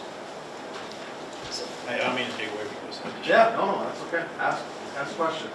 Can we take any of those groups that use that pool and maybe let them use the big pool? We talked about that. There's got to be, there's certain things we have to do, like for instance, the big pool, we don't have a lift in it right now, so we have to add a lift in it. We have to, during non-school swimming times of the year, we have to raise the temperature because we keep that pool running at like 80 degrees. We keep the small pool running at 90 degrees just for little kids and Seniors. I was gonna say it, but thank you for saying it for me. So I see that as we don't have to, that's just a liking because the old pool is warm, but Yeah, I yeah. wouldn't say we would have to do that in the new pool just because. No, and I guess. That's kind of a- Maybe I said that wrong. I would never run that pool at 90 degrees regardless. If we did anything with that large pool, I would say maybe 2, 3 degrees above 80. That's it. Just because it's so much larger and it costs that much more to heat. But what I'm saying is why would we even have to do that? We don't. I guess we don't have to do anything. I mean, if we're we want to do it. trying to cut costs, why would we do that? Sure, and that's a perfect opportunity to talk about the small pool, like that Director Hibbing brought up. I mean, these are all like bonuses, these are all perks that the community has. And again, like we've been discussing for the last hour and a half, we can't have all these things maybe right now. So, something to think about. And I think that's gonna be important to have that conversation with our community, because that small pool is important to our community, and they need to understand the pros and cons and why decisions need to be made. Yeah, in closing it down, that's a reality of the referendum not passing, possibly one way to look at it. It's unfortunate, it is, but in the end, can't put her on it, can't put her on it. And it's pretty, I know we don't have 3 filled today, but be a school district in Minnesota that has 3 pools that you're maintaining, that's not the norm. And I think a new district, unless you might be Wayzata or Minnetonka, if you were, I don't think people are thinking about adding pools, right? That's, it doesn't happen, it's just. But majority of the districts don't have pools. Correct. So to have one pool maintained, and a beautiful pool, right, 8 lane, and able to host big events, and like, that might be more realistic for the size of our district rather than maintaining 2 pools. It's a huge benefit to our special education students that utilize the pool. But I think there's other options there too. There's other occupational therapy programs that we can put in place. We have just other things that we can do. It doesn't necessarily have to be a pool, is what I'm saying. There's no requirement to have a pool, is what you're saying. And, just speaking, since we're talking about the small pool, I mean, I plan on spending a bunch of money upgrading and maintaining it this year. We're talking $200,000, and that's not even the high end of it. So that's another thing to think about. If we are going to continue it, it does need some work. It does need some funding that has to be put into it. So if we're not going to keep running it, I won't put any money into it. But if we are, there's going to have to be dedicated funds that go into it. Let's say we close the pool. I mean, I don't want to bring a subject that we're not talking. If you decide to close that pool, and we're looking at this remodeling, we close that pool, what would we do with that area? There's a lot of different options. Okay. You could fill I'm it just saying, fill it in, turn it into another gym. Can we make that turn it into part a of learning space? what we're talking about right now? Yeah, Could we we incorporate could. that into what we're talking about now? Since we have Depending the on- funding to do it. Depending on how much we have at the end of all this, yeah, absolutely. We just lowered it to $4 million now. Yeah, exactly, right? I know when we talked about closing the Lincoln pool and adding classrooms into there, it was like $250,000 to fill it in, put a floor on it, and turn it into a classroom space. And I think we got 4 or 5 full-size classrooms out of that. So something like this, and turn it into another gym maybe, and then just take a cheaper route or cheaper way into it, instead of building classrooms or certain spaces in it. So It's a big space. it is. It's Yeah, a big space. it is. I mean, there'd have to be some work. I mean, you got the bleachers, you got the. Built-in It's a bleachers large are already area. there, you can't really get rid of those because the locker rooms kind of sit underneath them somewhat. We could use another gym. That Yeah. you could. I'm sure James Police is chomping at the bit when he hears stuff like that, so.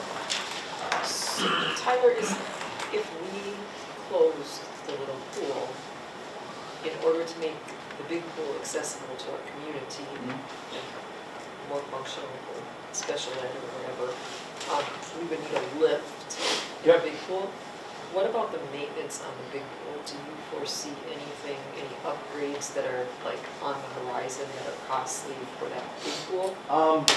Not nearly like we would have with the small pool. Yes, there's always things we can do to the large pool. We had it repiped back in like 2013 or 2014. That is what it is. I know the structure of the pool itself, I've had a couple different contractors and engineers, and they're looking at what we can do to stop some of the leaking on it isn't terrible, but it leaks water, you know, it leaks since day one, I've been told. I think some of those numbers were $30,000 to $40,000 to take care of those. Otherwise, it's a great running pool. Other than the air handling equipment in there, I think it could run for another 50 years. I would ask that if we are looking at maybe the possibility of closing that pool as an alternate bid to this, could we look at doing something with that area? We can, absolutely. As an alternate bid Yeah. to your main bid? It'll cost money to have it drawn up, obviously. Right. No, but yeah, we can definitely put that out there. Okay, thank you. Two good ideas. So I thought that in this design, there was some work built into it for that center part of our school connecting this building with the new building. There was, again, when we applied for this, it was very broad. They just wanted an idea, and we threw a whole bunch of ideas out there that are on my, 10-year LTFM plan that I'd like to see happen. That was, like you said, the flooring from basically the vending machines all the way down throughout the 91 edition. The old pool locker rooms, the wrestling room, gym 3.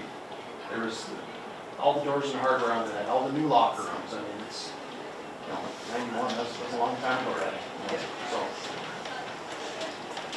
again, it was just very broad when we applied for it.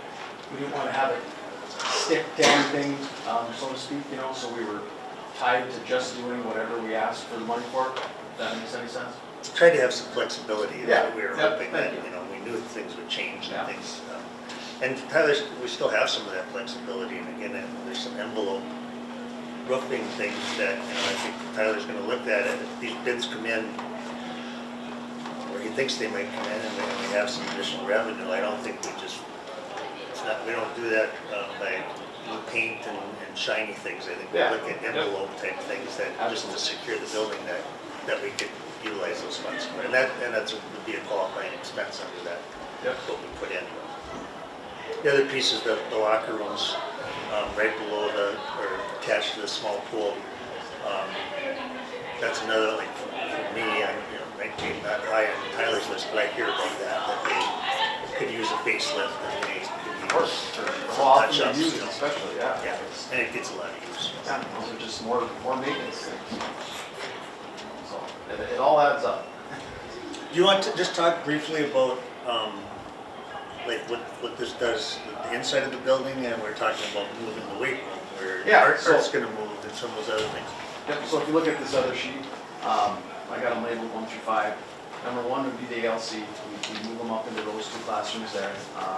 Chose that area just because then they have access right off of the 9th Avenue side. They can park there, they can park in the court and still get to the building without having to walk a half a mile around the parking lot.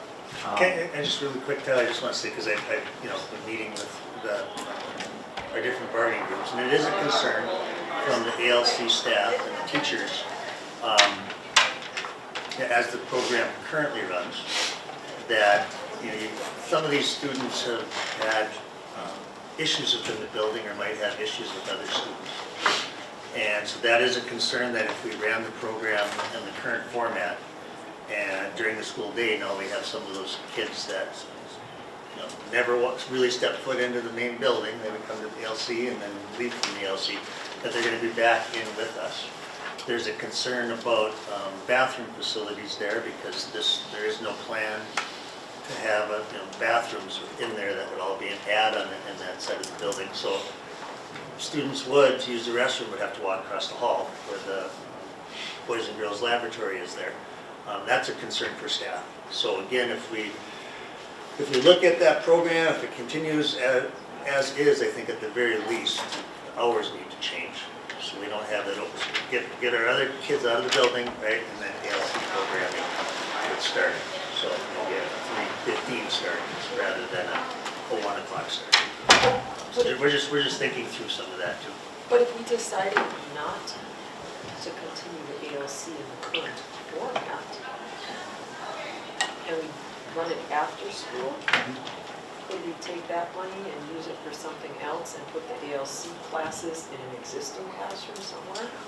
I think we could, I mean, I'm saying that we have some options, so, yeah.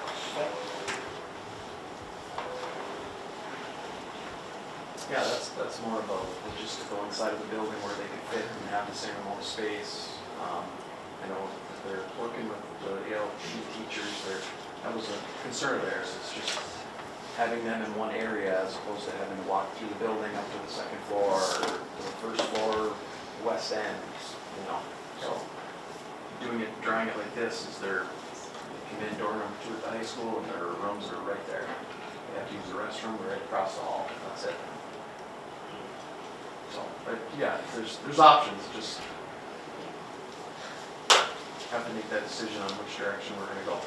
Well, and I guess I'd like to make some of our operational decisions before we start reconfiguring and spend capital dollars if we decide we're not gonna do this in the format we had originally thought, right?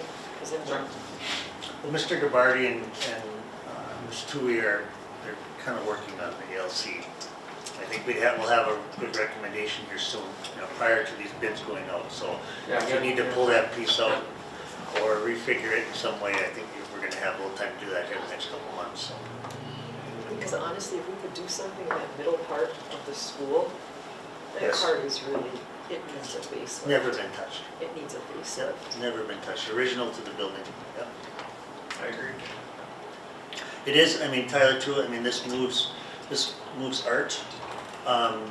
What's the increase in square footage for the art? So yeah, just down at the bottom left there, if you look at number 2, that's the hot art.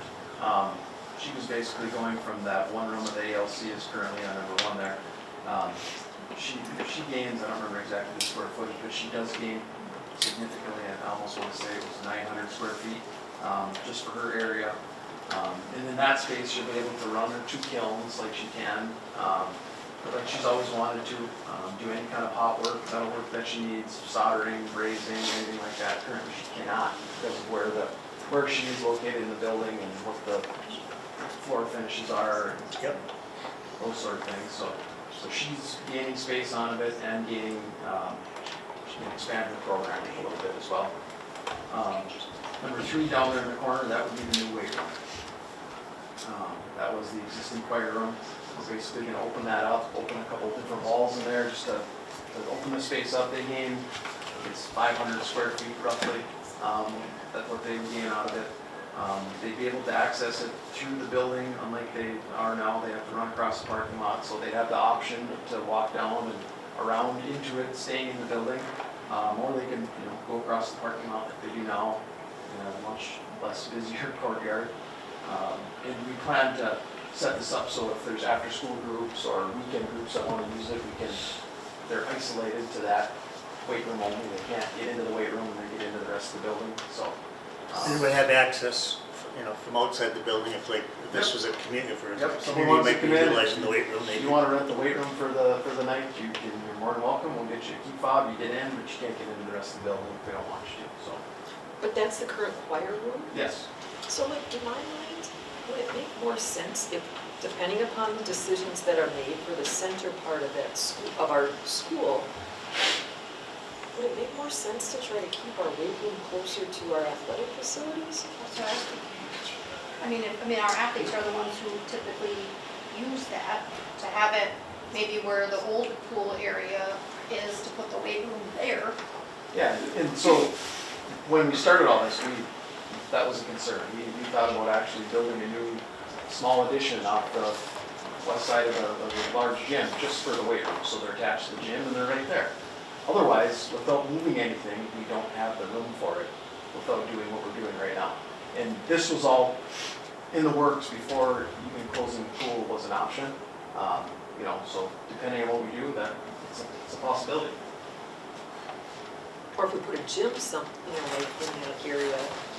Well, like Eric, you can said, if you want to turn the old pool into a different space, if that's what you guys decide to do, maybe we look at putting the weight room in there. There's just so many options, and that one was not on the table when we started working on this 6-8 months ago. I feel like this is a weird placement for it, even though we have to have it somewhere, but. Sure. Well, when the when the pool discussion comes up, you guys let me know what you'd like to do. And get any kind of info, numbers, sizes, whatever you need. So just timeline, Tyler, so then this will go up to bids beginning of February. Yeah, somewhere That comes beginning, mid-February. We know end of February where we're at, who the contractors are, and we can decide to move forward then if we want. So all that would come before the board here Yep. in the next Yeah, couple you of guys, months. you guys would have to approve it. Is the choir, the new choir room larger than the existing choir room back here? Yes, by adding that small group room to the left side there, Yep. he does gain quite a bit of space in there. Again, working with him, he's happy with it. We got it laid out for his 2 new sound booths, storage room, new portable risers. He's got his office space, and also that, like I said, that small group room to the left there as well. It's really nice to see because with the participation in the choir and band, Sure. you know, it pretty much doubled. Yeah, I think there was a class, he said that he has almost 90 kids for an hour or something, so I mean, that's. Yeah, is there anything we can do with band and choir? Because our band room too, that's pretty dated. Sure. Is there anything can be done? Do they do multi-purpose music groups? Maybe band, choir combined? Is there anything we could, because here's what I'm concerned about, right? Like, our band numbers had been down. I don't know what the head count is this year, but I feel like band and choir flip-flopped, right? Sure. For whatever reason. I mean, if something happens again and there's a change, is there any way this could be multi-purpose, just so we have more flexibility? What could be multi-purpose? Choir, like the music area. Oh, sure. Well, again, I think the way, we did talk about that initially when we started, and it sounded like the band room, we couldn't do anything. They needed the space for what they have in there now, there was no changing that. It could be, If I interrupt really quick, we had talked about potentially flip-flopping existing choir and band. flip-flopping, And cutting the maybe room in even half. using a chunk of that band, Yep. current band space, Yep. like for weight room or something, like large area. Yep. And, I mean, it was not, Chet, former Chet, band director's yeah. got his hand up in the back. As a former band director of 11 years, when you use a dual space like that, it's gonna add a really, really complex stopgap when making the master schedule. So that's just something to consider, because they need different equipment set up. So moving in 100 kids and moving out 100 kids in a 4-minute passing, having to set up or tear down stands, it's quite a headache. I'm gonna give you another headache. Okay, I've got a lot of them. Talking about the choir and the band, if we decide to do something with the pool area, and you could move the choir into where the hot art and art is, and they can move into where choir is, and then you'd have the band and the weights, the choir would be right next to them. The art would be up where choir is now. Or is that again too far from? I'm lost. Okay, so what are we moving?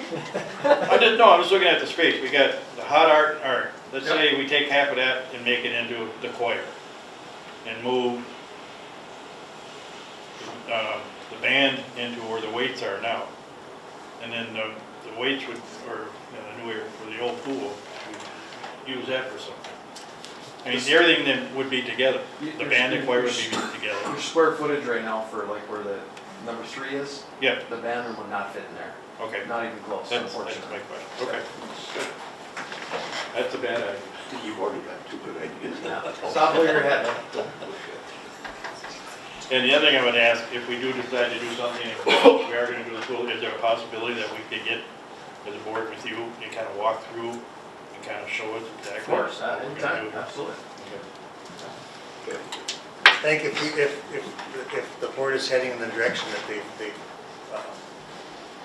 want to shut down the small pool, then we would have to do some work and some planning and Yeah, sooner than later. reconfiguring, and that's gonna take a little bit of time, that's not gonna just happen. No. So, I think that's time, I think we get some direction today on the pool, and then, that would alter our plans. Yeah, that would. And costs would change, things would look Change, different. so- everything would change, so, Is there a time limit on how when we can use that money? Yes, got to be spent by December 31st, 26. So we got about a You year. got a year, Yep. so we need to do. We did, I mean, again, I'm not gonna count on this, it was just a verbal thing, but we did get confirmation that we might be able to extend that out a little bit as long as we're in project and Yeah. we're working, and we're like, you know, I just, you Couple meet your months, deadline, you know, yeah. yes. Well, if you say you have to spend it, does that mean it have to be allocated, or does it have to be a project? Actually withdrawn from the IRRB, so it's not a concern right now. That the track we're on, we're bidding this project in February to have the construction done and completed by the end of next year. And Mr. Aldridge said if we can get they'll give us a couple months, 3 months to extra, no concern.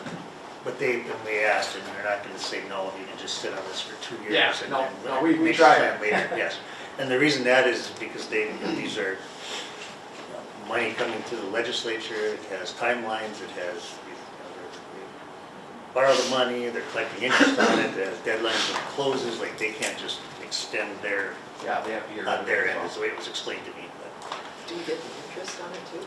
we do not.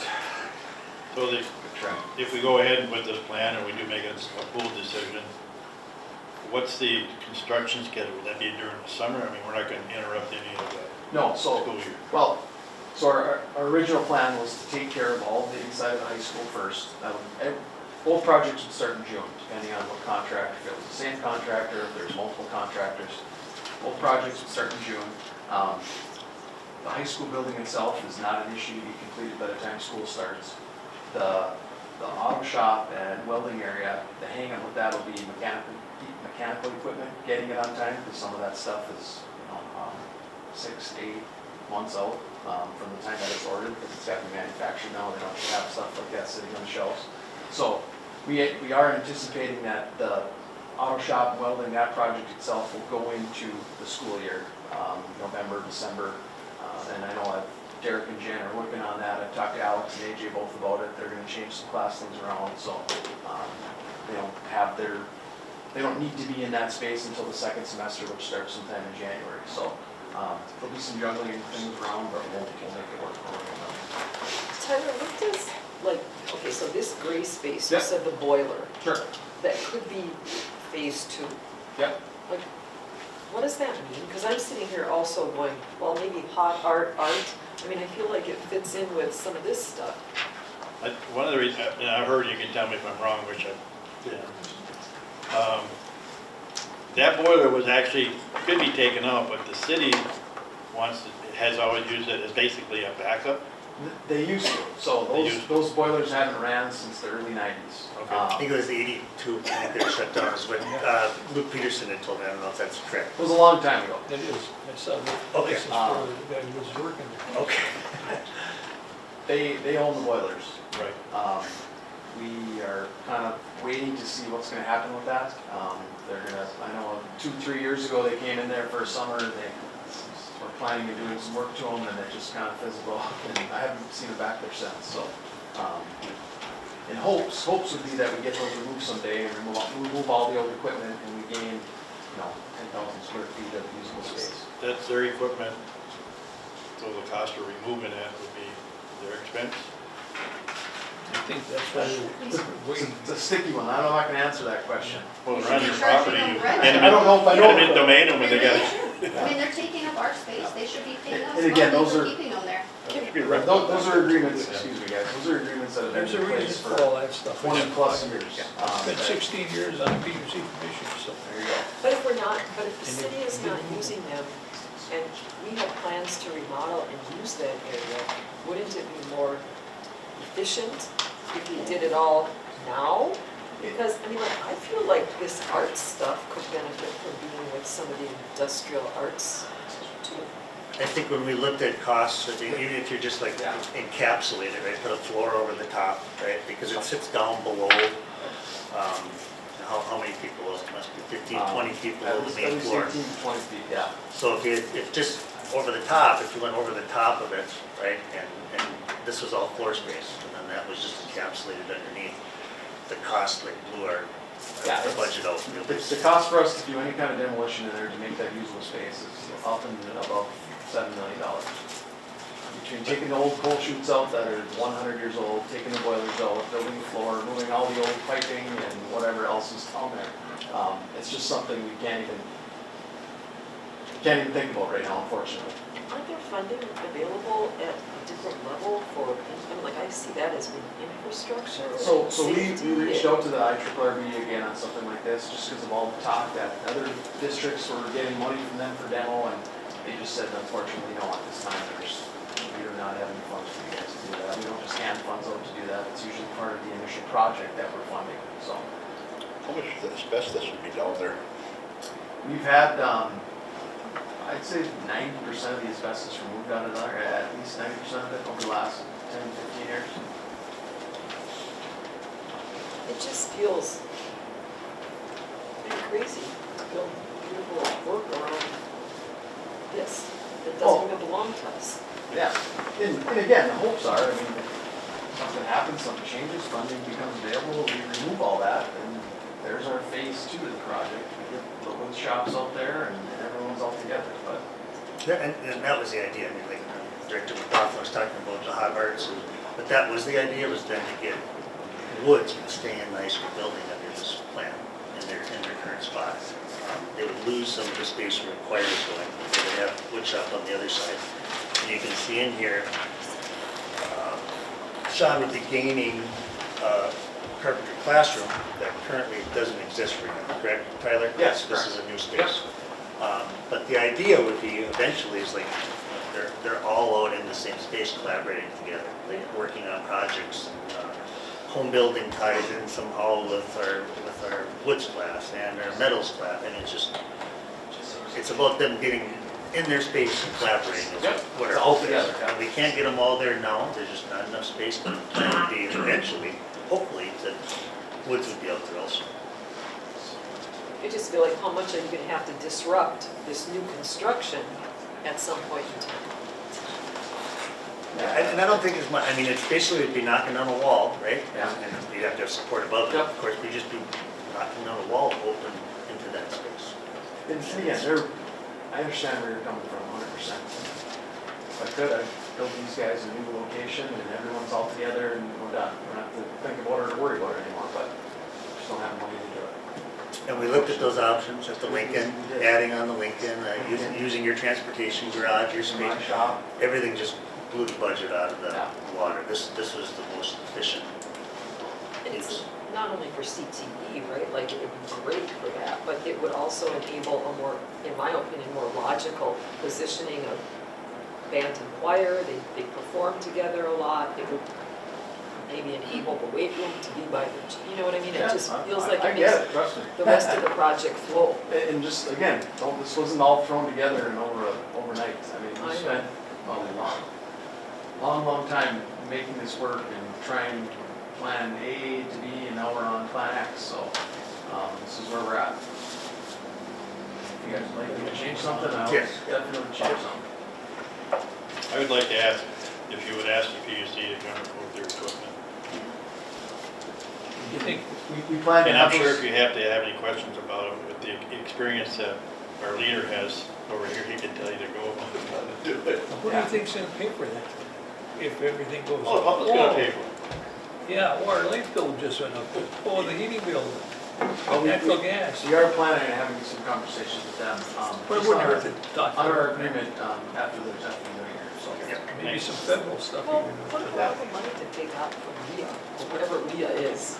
Branch and Energy Authority Did owns they on get a it. whole bunch of money? That board for years too. There you go. That's back and they're still using that. Maybe they have an extra $7 million. Well, we're back to trying to work with the city, PUC, school district, we're all kind of in the same rowboat, but we're all going different directions. Yeah, Unfortunately. wherever the twain shall meet. We'll keep the board updated as we go along here, Absolutely. Tyler. There's but I- changes, I'll let you know. If we're talking pool, if the board is kind of giving us the head nod on the pool today, then I think then we can start to work on that immediately and see how that changes our plans. Nonetheless, this is at least something exciting to talk about. It is. Thank you. Thank you. Yes, sure.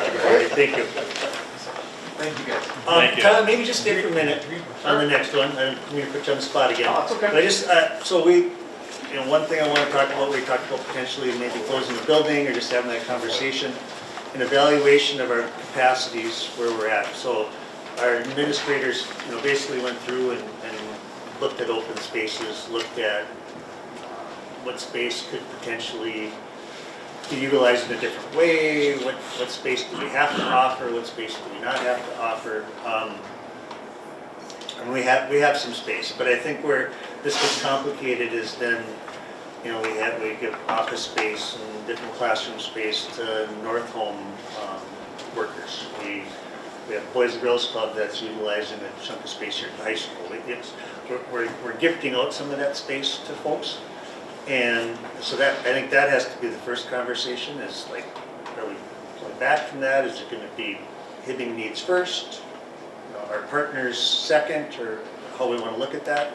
And then the other thing is, I really believe we're looking at it and Mr. Berg's telling me yes, that maybe this space I don't need, or North Homes I could maybe move them here, but I don't know what the cost would be. I don't know how, but it might be to have somebody with more expertise, with a fresh set of eyes, right, to look at all of our spaces and just give us a recommendation on what, because then they would look at age and what work has to be done to that particular facility, and they would make a recommendation on what potentially the best move would be if it is to close a building.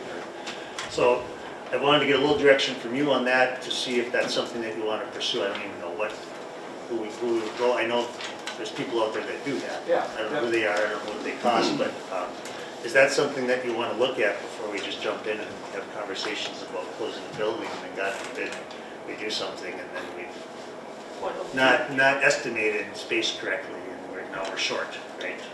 I would hate to do that. We don't have any choice, right? We Well- need to know if can we fit in one less building? Right. And our school district needs fit in one less building. Right.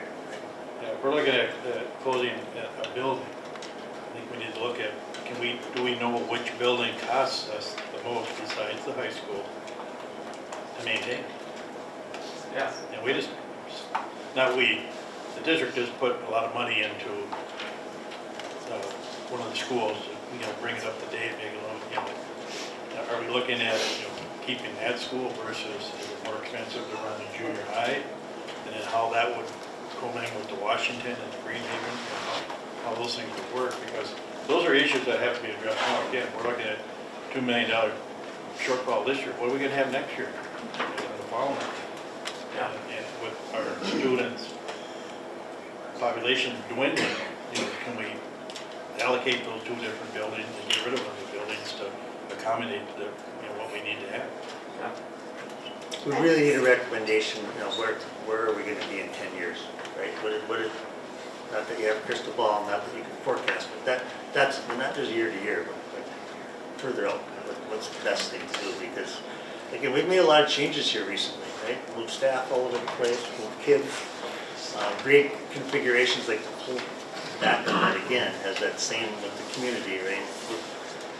Leaving a bad taste in their mouth and just constant change. So if we're going to do something, we want to make sure that it's the right thing that we're doing, not just another knee-jerk reaction to a budget shortfall, and then we're sitting here next year, well, why do we do that? So, But I think too, our conversation with Chisholm that we have coming up in Yeah. January will help with that too, because if it does move towards consolidating, we will not need our buildings. right.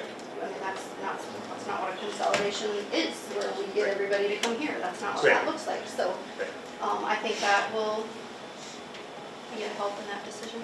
Could you check and find out what the cost would be, or find a company or a representative that could give us an idea? Yeah, absolutely. Which building would be the best if we decide we have to close based on how much it costs?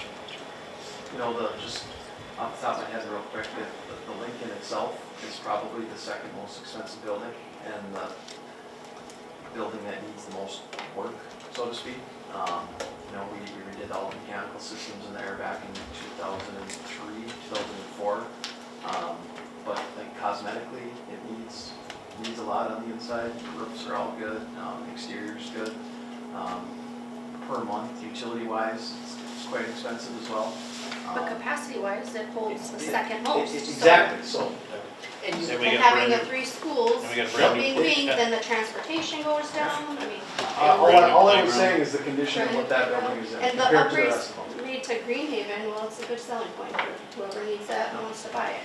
Greenhaven and Washington are obviously the cheapest to run.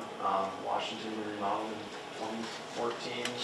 All the mechanical systems there, it's in excellent shape. We don't really ever have to touch it. I think there's one roof section that's almost 20 years old, is the only one left over there. Greenhaven, same thing, we did all mechanical systems there in 2003, just remodeled it this year, of course, on the inside. Roofs are all in great shape there, so unfortunately, those 2 buildings, or that Greenhaven specifically on the outskirts of everything, is one of the better buildings we have. Well, and with the Lincoln too, I mean, you look at accessibility and parking, and it's just so convenient, and Yeah. there's a lot of, Yep. like, other events that happen. Yeah, all I was saying is it's not as easy as saying, well, you know what, let's just shut the Greenhaven down because it's the farthest away. When in all reality, it's one of the cheapest buildings to run, it's in one of the best shapes compared to some of these other ones that we have, so. So what about building capacity? Do you have any idea, like, number of students these buildings? I know, I think some of Chad was working on that, or somebody was working on that. We are collaboratively looking, like we said, we're using like a whole classroom for a North Holmes person. Do they need an entire classroom when they service group, 1 to 2 students at a time, sometime doing small group? Is that something that can be converted back into a classroom? And then we could find a different space for a North Holmes person, like a conference room or a shared space, those type of capacities, so. We could fit 2 more grade levels at the high school, no problem, maybe 3. But that would mean Boys and Girls Club would have to leave, but we have I space. think big picture, like, again, like if say you move students here, we're gonna have to service those kids, they're gonna have gym time, they're gonna have, we could get into the cafeteria. And again, I think us as a team, we could look at it and give you something, but I would really like to have somebody that maybe does this more as a profession, like give us their expert opinion on what to do rather than we making some recommendations and then a year later, we're like, boy, we should have done something different, at least get an expert to look at it. And I know that's gonna cost a little something, but I think it'd be money well spent. But you're being proactive basically because you've got a professional coming in to tell you what they think would be the best route for us to go. And we're not, as you mentioned earlier, we're not knee-jerk in a decision based on Yes, feelings. yes, yes. Okay, thank you, Tyler. Thanks, you guys. Thank you. Thank you. So, Mr. Chair, I think that moves us down to letter E, and I think we just had letter E's discussion, unless anybody has anything else there. Moving on to letter F, I want to have a conversation with you about the business manager vacancy, where Alex is moving on to a new position. We wish him the best in that process, but, the aftermath of that is that we're replacing a business manager mid-year, which is not an easy feat necessarily. I think we got options, things that we could do. We could just post today. That might not be a bad idea. Let's post, see what we get. But if we don't get quality candidates in the middle of the year, I certainly do not want to just be forced into, I have to have a business manager, no matter just a person, right? Like, that's not where we want to be. If we post, Alex's last day is coming, very soon after the winter break. So it'll come back from break, and 2 weeks later, we'll have an empty chair. And so we need to make some decisions quickly. I did we met the other day, Alex and Carrie and I met with a company called CISO. And it's an interesting scenario here. So the position that Alex is taking in Grand Rapids is the business manager that is leaving there resigned from Grand Rapids School District sometime in November. She's going to work with this company called CISO. They have 18 business managers, payroll support, they do work tri-state area, maybe even beyond, they do remote work. She went to work for them. And in the process, then Grand Rapids contracted with the service, right? So they kind of contracted with their original business manager is coming back to support them, which is a good thing when you think about it, because you got knowledge and know where you're at. So Alex is going to get that, support over in Grand Rapids for a few months. They're keeping them on. But in talking with Matt Gross, he had nothing but positives to say about this company and what they do. You can kind of piecemeal it. You can go by the hour, you can go with the contract, you can go, you can add services. It's really kind of a a la carte type of system. But we kind of walked through, talked about some scenarios that would fit for us. We would still have to have somebody here, right? Somebody's got to answer the phone, somebody's got the day-to-day. But they might be able to handle more of the accounting piece in the background, some of the draws, the transfers, until we could get a full-time person in there. The quote that I got today was for the services that we talked about, with still having a body in this office to do some of the work, was $6,000 a month. So if we looked from here until June 30th, we'd be looking at about 6 months. We'd be looking at about $36,000 in costs. If Alex had stayed for the full year, we would be under that budget, obviously, just his salary and benefits. And then again, I think we talked about how, who was that person who has capacity to take some of that work on. And I think Mrs. McDonald is also very involved with Alex. I think she kind of talked through that. That might be something that she's comfortable with. We'd have to work out some of the specifics. I wouldn't expect her to take on another responsibility without some type of compensation. I don't think, it's not a business manager's salary, but she obviously should get some type of stipend for all this extra work. I think she has some capacity, and I think her assistant there has some capacity to maybe pick up some of the pieces in the Career Academy that are non-administrative, that Carrie's involved with, that would free up some of her time. But again, it's just an option, and it's probably more of a stopgap fix, just what do we do today to solve our problem. So if that's something that you want to explore, if you just want to go the route, we're going to post, we're going to find somebody, probably going to have a little bit of a void in there for a while unless we post, try to find somebody immediately and try to fill this void with a service like that. But it might make sense to do some type of kind of interim role, keep that posting open, but really look to fill that posting prior to July 1. Just a thought. I would ask that, or I would recommend, when we take a look at this company, for the $6,000 a month, what they can do, and I would also ask Mrs. McDonald if she feels comfortable moving into this as a temporary role until we find someone either to replace her or replace that position. That we're not, when Alex leaves, we're not in a situation where we're, oh God, now what are we going to do? Yeah. So I guess I'd like to hear from Mrs. McDonald. She would feel comfortable to say something about if she would feel comfortable doing a temporary fill-in position there, along with this other help from this other company. Sure. I think that might be the best route for us to take right now. We're still saving money. Yeah, yes. To a point. Yes, absolutely. Yeah.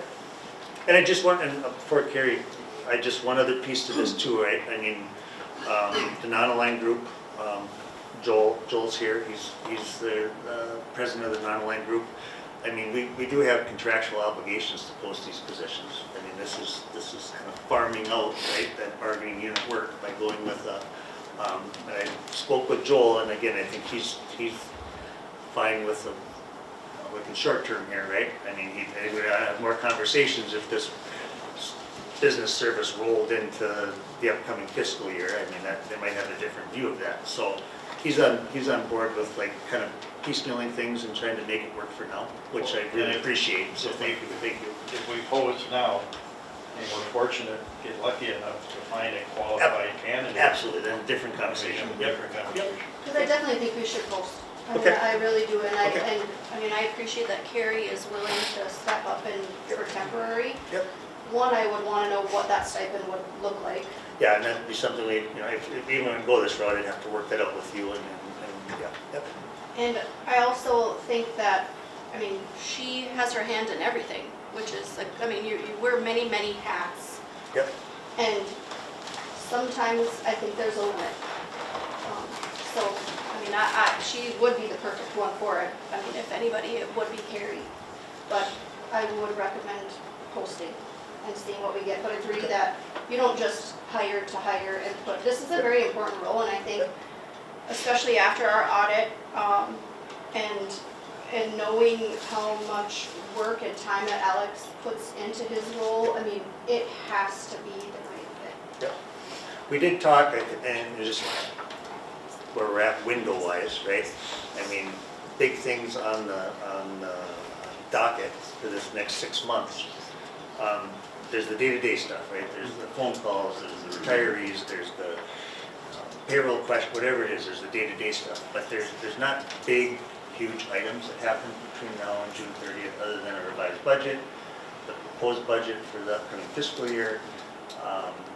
So it's, it's not like we're throwing a new person in right in the midst of the audit, not like we're, huge construction projects happening with draws, and so timing might be good to do something a little bit piecemeal, but I completely agree. I mean, we get some quality candidates, and interview and look at it. I mean, but in talking with Grand Rapids, they did not have a very large pool with school experience. They did not. So we might get something different, but we'll see. I've said this since 2000, what did you start? Since 2018, before we post it, I think we're at the point where we have to negotiate hard with the non-aligned unit.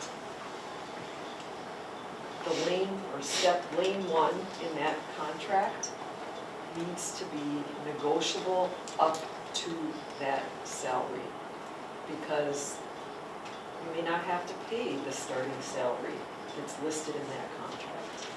So I really believe we need to do that, because those are costs that will continue on over time. And you may have to pay that up to that amount depending upon the experience that you hopefully will get. But I don't think it should just be a given when we have a position that we're posting. It should be negotiable.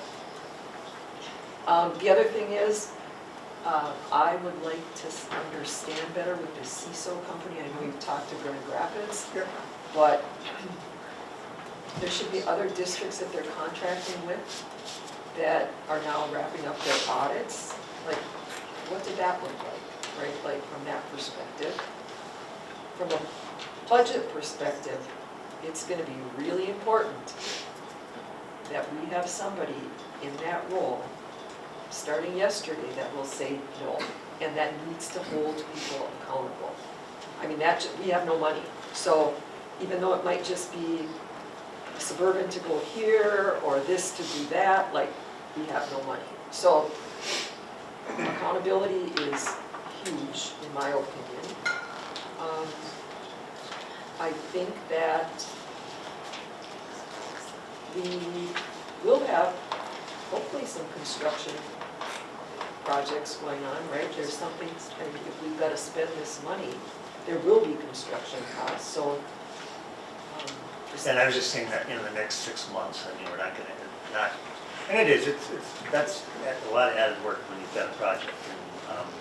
But I mean, that, like Tyler said, it wouldn't start till the summer. We probably wouldn't start paying bills until, August or September, so might have another person in place by that time.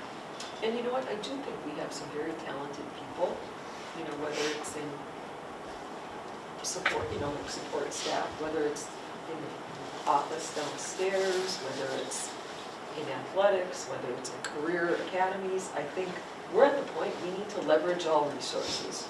We need to make sure they're trained, leveraged.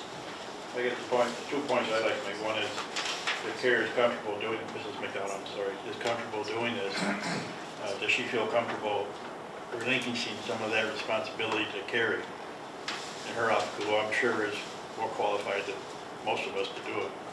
And secondly, I think it comes back again to our meeting in January. If we are posting for Alex's position, is that something that can be discussed? Because we did at one time, fair and share with Chisholm on his responsibility. So I think that's another thing that can be taken into consideration, especially if we're gonna save them money, save us money if we both. And is it a conversation with the staff in the business office, about any options and what their thoughts are? They're aware, but we haven't talked about too much about who we can get around at this point. Because they too have been through a lot of change recently, so I think we just need to have a conversation. So what I'm hearing is post, right? We're gonna Yes. post now. I think if we need to work out some of the specifics with the company and what that looks like. We'll probably bring a recommendation to the January 7th meeting on how we're gonna fill that, and Alex will still be here. We should, give us a little time to plan and prep and answer your questions and, So we are Yes. posting at the high rate now, the contract? At a negotiable rate. That's not in the contract, so we have to negotiate the contract first. so, yeah, think about that now. That'll be months. Yeah. I can't wait. Yeah, I don't want to put Joel on the spot here, but I mean, that's a conversation. That's like if we sit down and open up the contract for that item, we open up the contract for any item. So, Do you realize what the starting salary is? Yes. Do we have to tell them? What's the starting salary? $125,000, $125,708 for 24-25, and that contract's expired.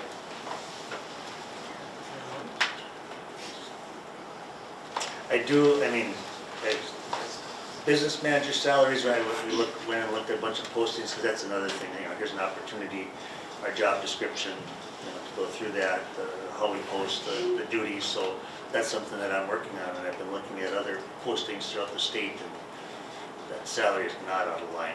I mean, if you're gonna get just an accountant, somebody that comes in and is just gonna, when you're talking business manager, involved with the board and at a higher level, that salary is not out of line. But once we post it, we have no flexibility. Sure. Again, so that'd be a conversation, that might be something that if the board wants to try to sit immediately with Joel and his group and have that conversation, we could certainly do it. But if we get a qualified applicant who's been doing this and has the experience, I wouldn't have a problem paying this, but it's somebody who doesn't have that background, who doesn't have the experience, and then why would we put them in the role if they didn't have that, right? But we're putting something in place with Mrs. McDonald and this company to kind of run things for us for a while, until hopefully we can find a qualified candidate, and hopefully we can find a candidate that has experience within a school district who knows what they're doing. There, I would have no problem paying the $125,000. Right.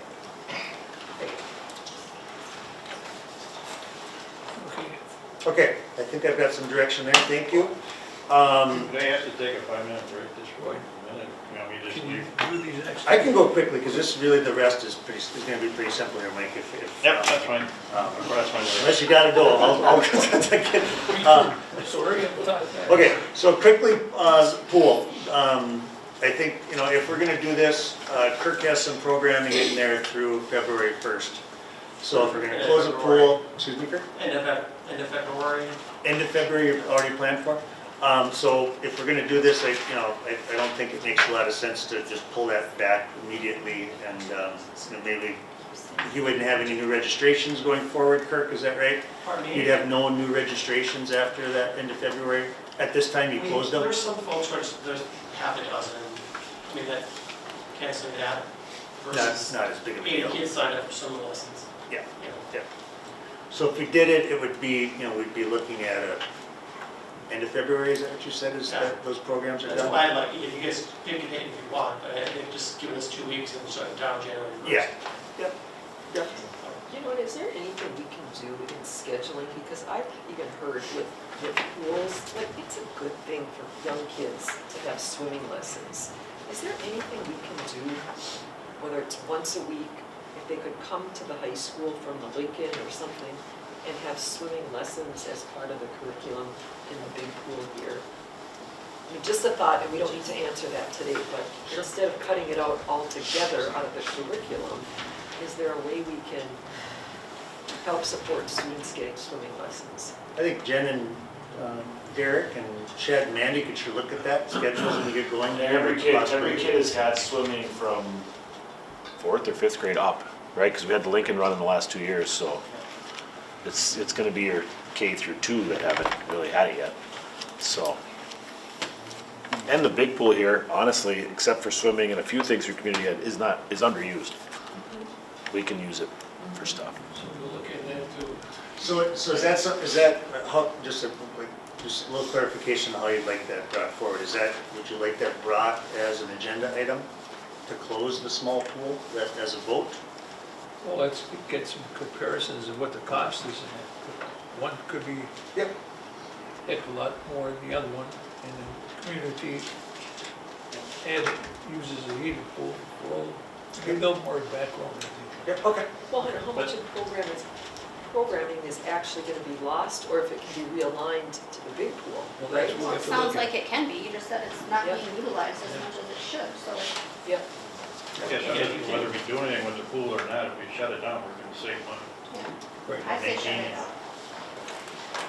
How much do we Very think expensive besides to the maintain. repairs would we save by shutting down the little pool? Approximately 55 to 65,000. And that doesn't include staff overtime and janitorial costs, right? That's just operating costs, heat, Other than the pool, water, chemicals, chemicals. seeds, water. So it's an even bigger savings. It is a bigger So savings. one step per Get that together. ballpark. Yeah, okay. I got some direction there, I understand, thank you. Just wanted to share quickly, we are still pursuing special ed partnerships and trying to find ways to save. Nathan continues to work with Rockridge. We're also gonna see what it would be to potentially become a Northland Learning Center member, just have that conversation. That's a spec co-op that other districts in our area access. So that's something I'm gonna pursue here soon with Nathan. And then the last two items, just staffing and program reductions. I know I've shared with the board, some potential reductions that we can make today. Are those items that you'd like me to bring for a vote to do Yes. that? I talked about, potentially, there's some AFSCME positions, we talked about some of our 14-hour aid positions, we talked about just some other things that we could do today that doesn't have a direct impact to the classroom and our student-teacher ratio.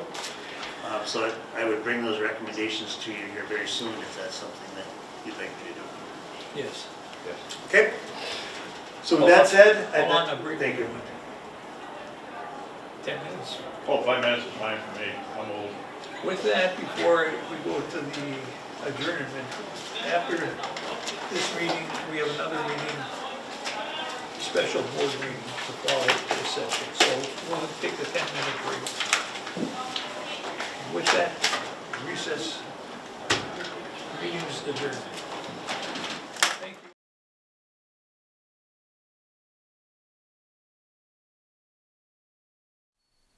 Hibbing Public Access TV may be viewed on these platforms: hpat.org with video on demand, Mediacom Hibbing 802, 805, and 807. On Roku, Apple TV, and Amazon Fire TV. Download the Hibbing Public Access TV app for your iPhone and Android devices. Find us on Facebook, YouTube, and Vimeo. For more information, scan the QR code and go to hpat.org. Hibbing Public Access Television would like to thank Mediacom for all the years they have supported our organization. Visit their office at 3105 East Beltline, Suite number 2, here in Hibbing. and give them a call at 855-633-4226.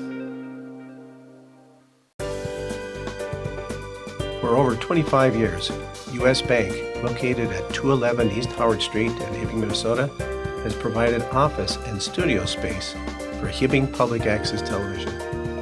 We are thankful for their ongoing support.